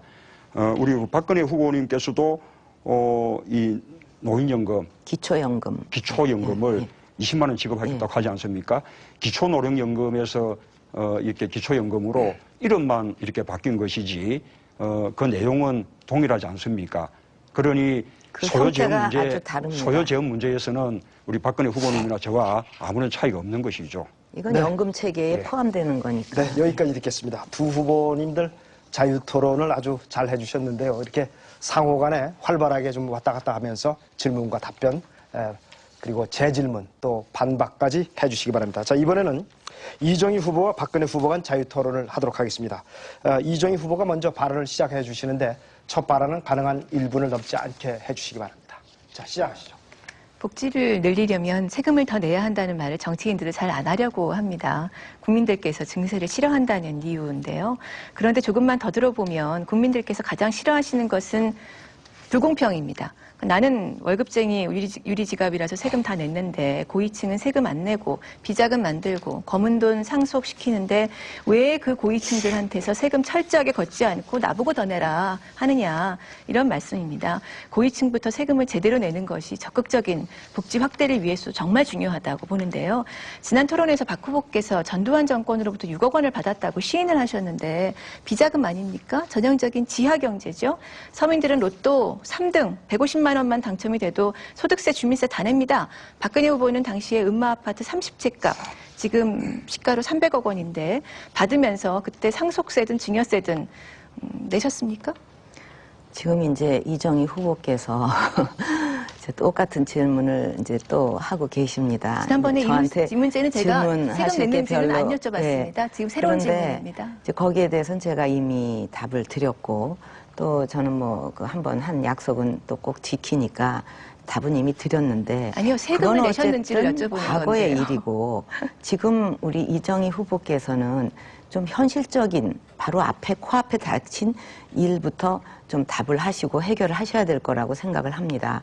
지금 대통령이 완주를 스스로 하실 것일 저 대선 끝까지 완주하실 계획은 없으시죠? 지난번에 말씀하신 거 보니까 우리 문재인 후보하고 단일화를 하시겠다는 의지가 상당히 강하신데 그러면 아예 처음부터 그 후보로 끝까지 뛰실 생각이 아니라 이제 단일화를 하실 생각이라고 그러면 이 후보로 나가는 대통령 후보로 나가는 사람한테 그 27억 원의 그 국고 보조금을 지급하는 거 아닙니까?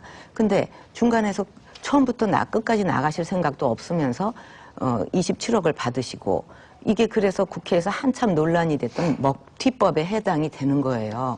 그래서 나중에 이것이 완주를 안 하실 경우에는 이것을 뭐 맨날 그 우리 서민들 얘기하시고 그러는데 혈세. 네. 예. 여기서 이 제가 혈세를 잠깐만 좀 그냥 끼어들겠습니다. 네. 카운터를 잠깐 좀 세워주시고요. 예. 지금은 사실은 복지 문제에 관해서 좀 자유 토론을 하는데 물론 이정희 후보가 질문하셨기 때문에 이제 박근혜 후보가 답변을 하시는 과정인데 가능하면 주제를 좀 벗어나는 토론은 삼가해 주시고 주제에 좀 집중을 해주셨으면 합니다. 일단 두 분의 발언은 제가 인정을 합니다만은 가능하면 주제로 좀 다시 좀 모아주시기 바랍니다. 자, 이정희 후보가 좀 시간이 많이 남으신 것 같은데 발언하시죠. 제가 복지 문제를 잘 풀기 위해서 정말 이 질문을 드린 겁니다. 고소득층으로부터 세금을 많이 받아야 실제로 복지가 가능하거든요. 근데 고소득층 다 재산 숨겨놨다. 이러면 누가 서민들이 세금 낼 기분이 나시겠습니까? 그래서 정말 대통령 되시려고 하시는 분이면 세금만큼은 깔끔하게 난 정말 다 냈다. 이렇게 하실 수 있어야 된다는 거예요. 제가 지난번하고 똑같은 질문 드린 게 아니고 다른 질문입니다.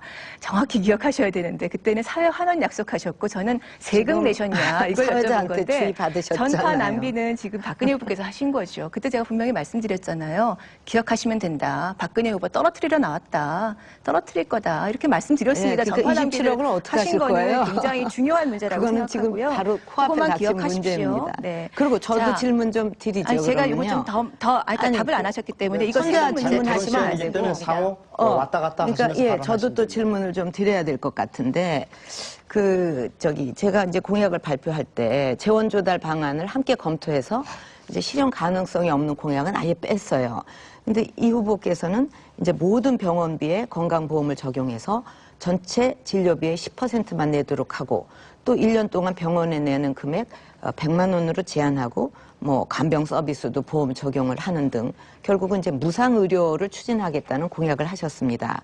근데 이제 대선 그 공약집을 보니까 재원이 얼마나 드는지 이런 거에 대한 구체적인 내용은 없거든요. 그래서 어떻게 재원은 마련하실 것입니까? 저희가 2009년에 이 공약을 채택을 가장 먼저 했고요. 그래서 재원 문제에 대해서도 건강보험의 국가부담 지금 20%도 사실 안 내도 되는 것으로 법이 되어 있는데 40%까지 인상하겠다. 이렇게 13조 원이라고 분명히 말씀드렸습니다. 전체적으로. 그리고 전달 체계를 바꿔서 좀 더 시민들께서 그 의료질 주치 제도라든가 이런 것들 의료비를 줄일 수 있는 대책을 저희는 포함되어 있습니다. 그거 감안하시면 되고요. 질문 그러면 드리죠. 증세를 하시겠다는 거죠? 당연히 고소득층 내셔야 고쳐야 된다는 예. 겁니다. 근데 그래서 거기에 제가 대해서 질문 계속 좀 이제 드릴게요. 아니 세금 문제 말씀하셨는데 81년도에 성북동 집 재벌 총수한테서 거저 받으셨잖아요. 세금이라도 박 후보 돈으로 내셨어야죠. 그때 6억 원 받으셨으니까 돈 있을 때잖아요. 왜 세금까지 그때 안 내시고 보는 돈으로 한 푼도 부담 안 그러니까 하셨어요? 오늘도 지난번과 똑같이 그 룰을 갖다 계속 어기시면서 그 얘기하시는데 이건 이런 식으로 어렵다고 토론이 말씀하시는 건 흘러서는 의미가 안 되고 없는 우리가 또 얘기입니다. 그 사실과 사회자한테 다릅니다. 이미 주의도 받았잖아요. 지금 제가 얘기하는 거는 재원 조달에 대해서 의료비에 대해서 말씀을 답을 드렸는데 드렸죠. 갑자기 방향을 다른 걸로 바꾸셨는데 저는 새로운 여기에 질문을 대해서 드린 좀 드릴 겁니다. 말씀이 더 있거든요. 그러니까 이제 부유세를 거두시겠다는 건데 부유세를 걷어서 조성한 재원으로 무상 의료를 하겠다는 것은 너무 세상 물정을 모르는 터무니없는 구상이다. 이건 정책이라고 할 수도 없다. 하나의 구호, 이데올로기에 불과하다. 이게 누구 얘기인지 아십니까? 이게 바로 얼마 전까지 우리 이정희 후보하고 네. 같은 당을 하셨던 유시민 전 의원이 말씀하신 박근혜 거예요. 후보님은 이제 발언 시간 다 되셨고요. 이정희 후보님은 20초 정도 남았습니다.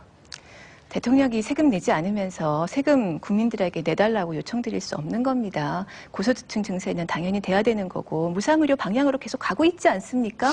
저희가 한 단계 앞서서 말씀드렸고 그리고 이만큼 재원 필요하니 한 걸음이라도 가자 해서 사회가 진전하고 있는 것이지요.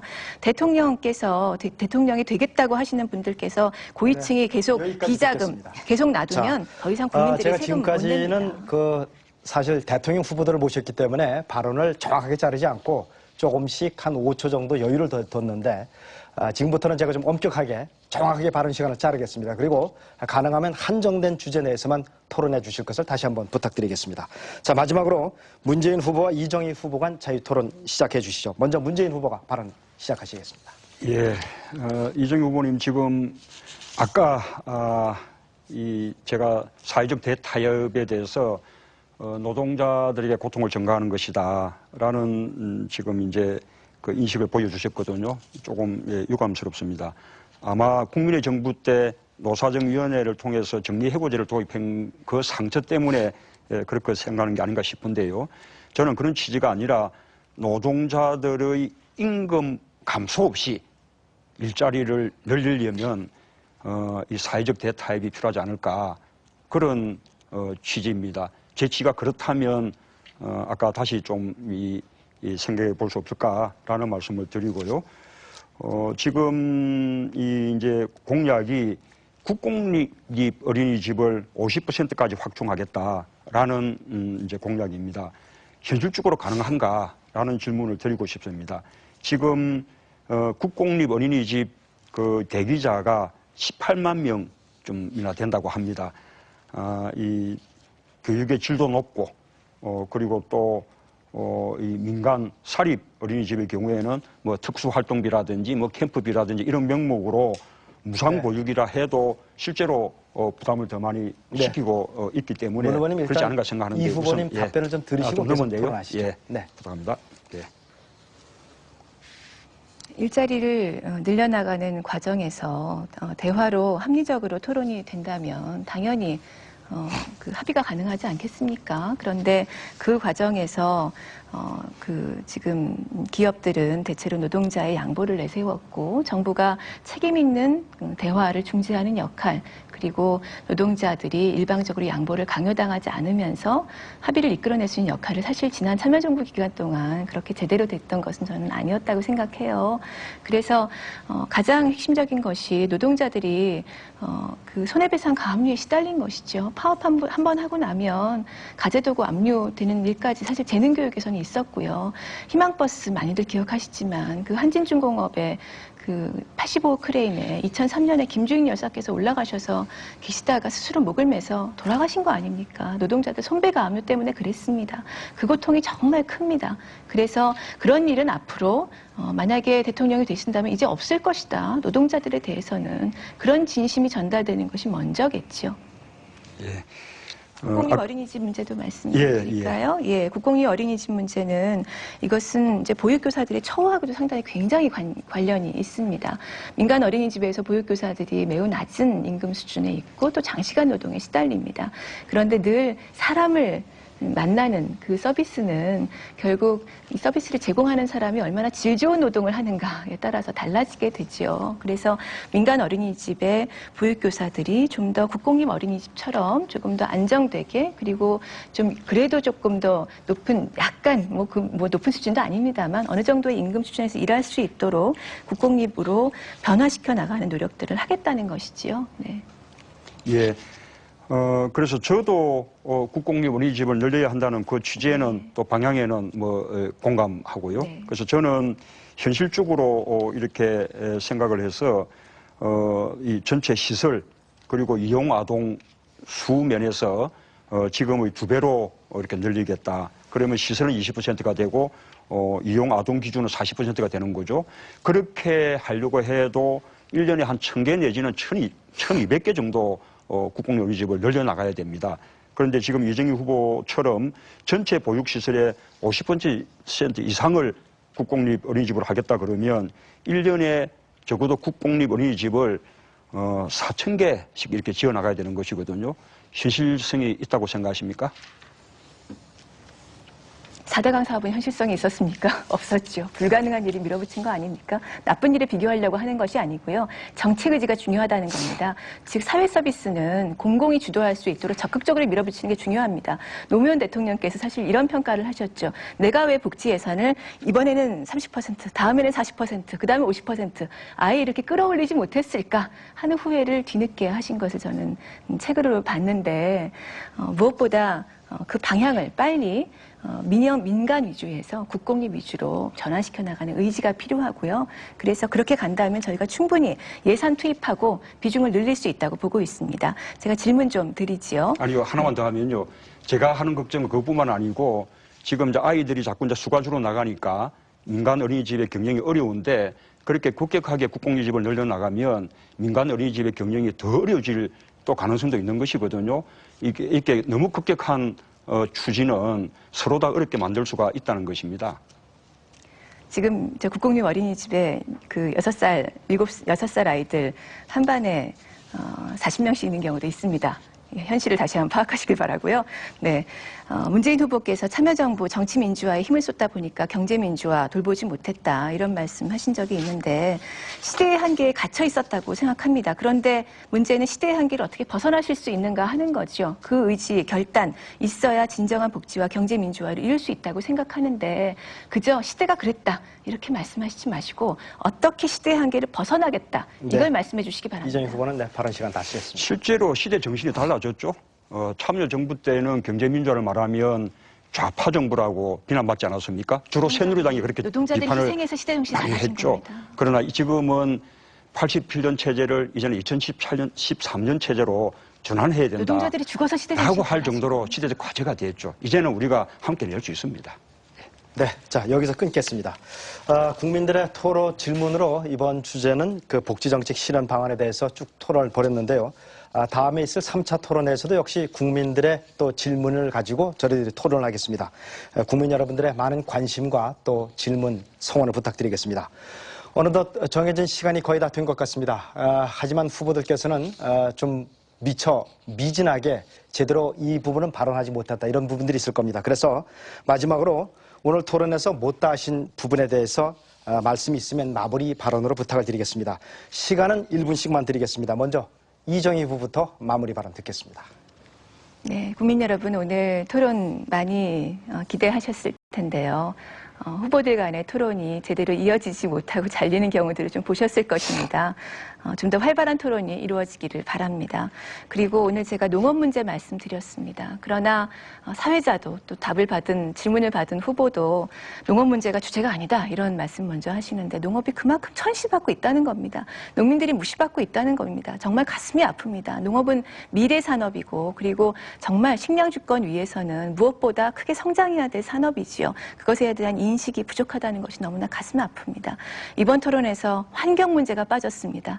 4대강 사업 정말 저희가 깊게 돌아봐야 되고 앞으로 박근혜 후보든 어느 후보든 간에 집권을 한다면 이것에 대해서 완전히 조사하고 그리고 철저하게 파헤쳐서 다시는 이런 일이 없도록 해야 되는 것이 굉장히 중요한 과제입니다. 중요한 사회 현안들이 이 토론에서 빠진 것 매우 안타깝습니다. 다음번엔 더 좋은 토론 함께 만들기를 바랍니다. 네, 감사합니다. 이번엔 문재인 후보 마무리 발언. 예, 국민 여러분 살기 힘드시죠?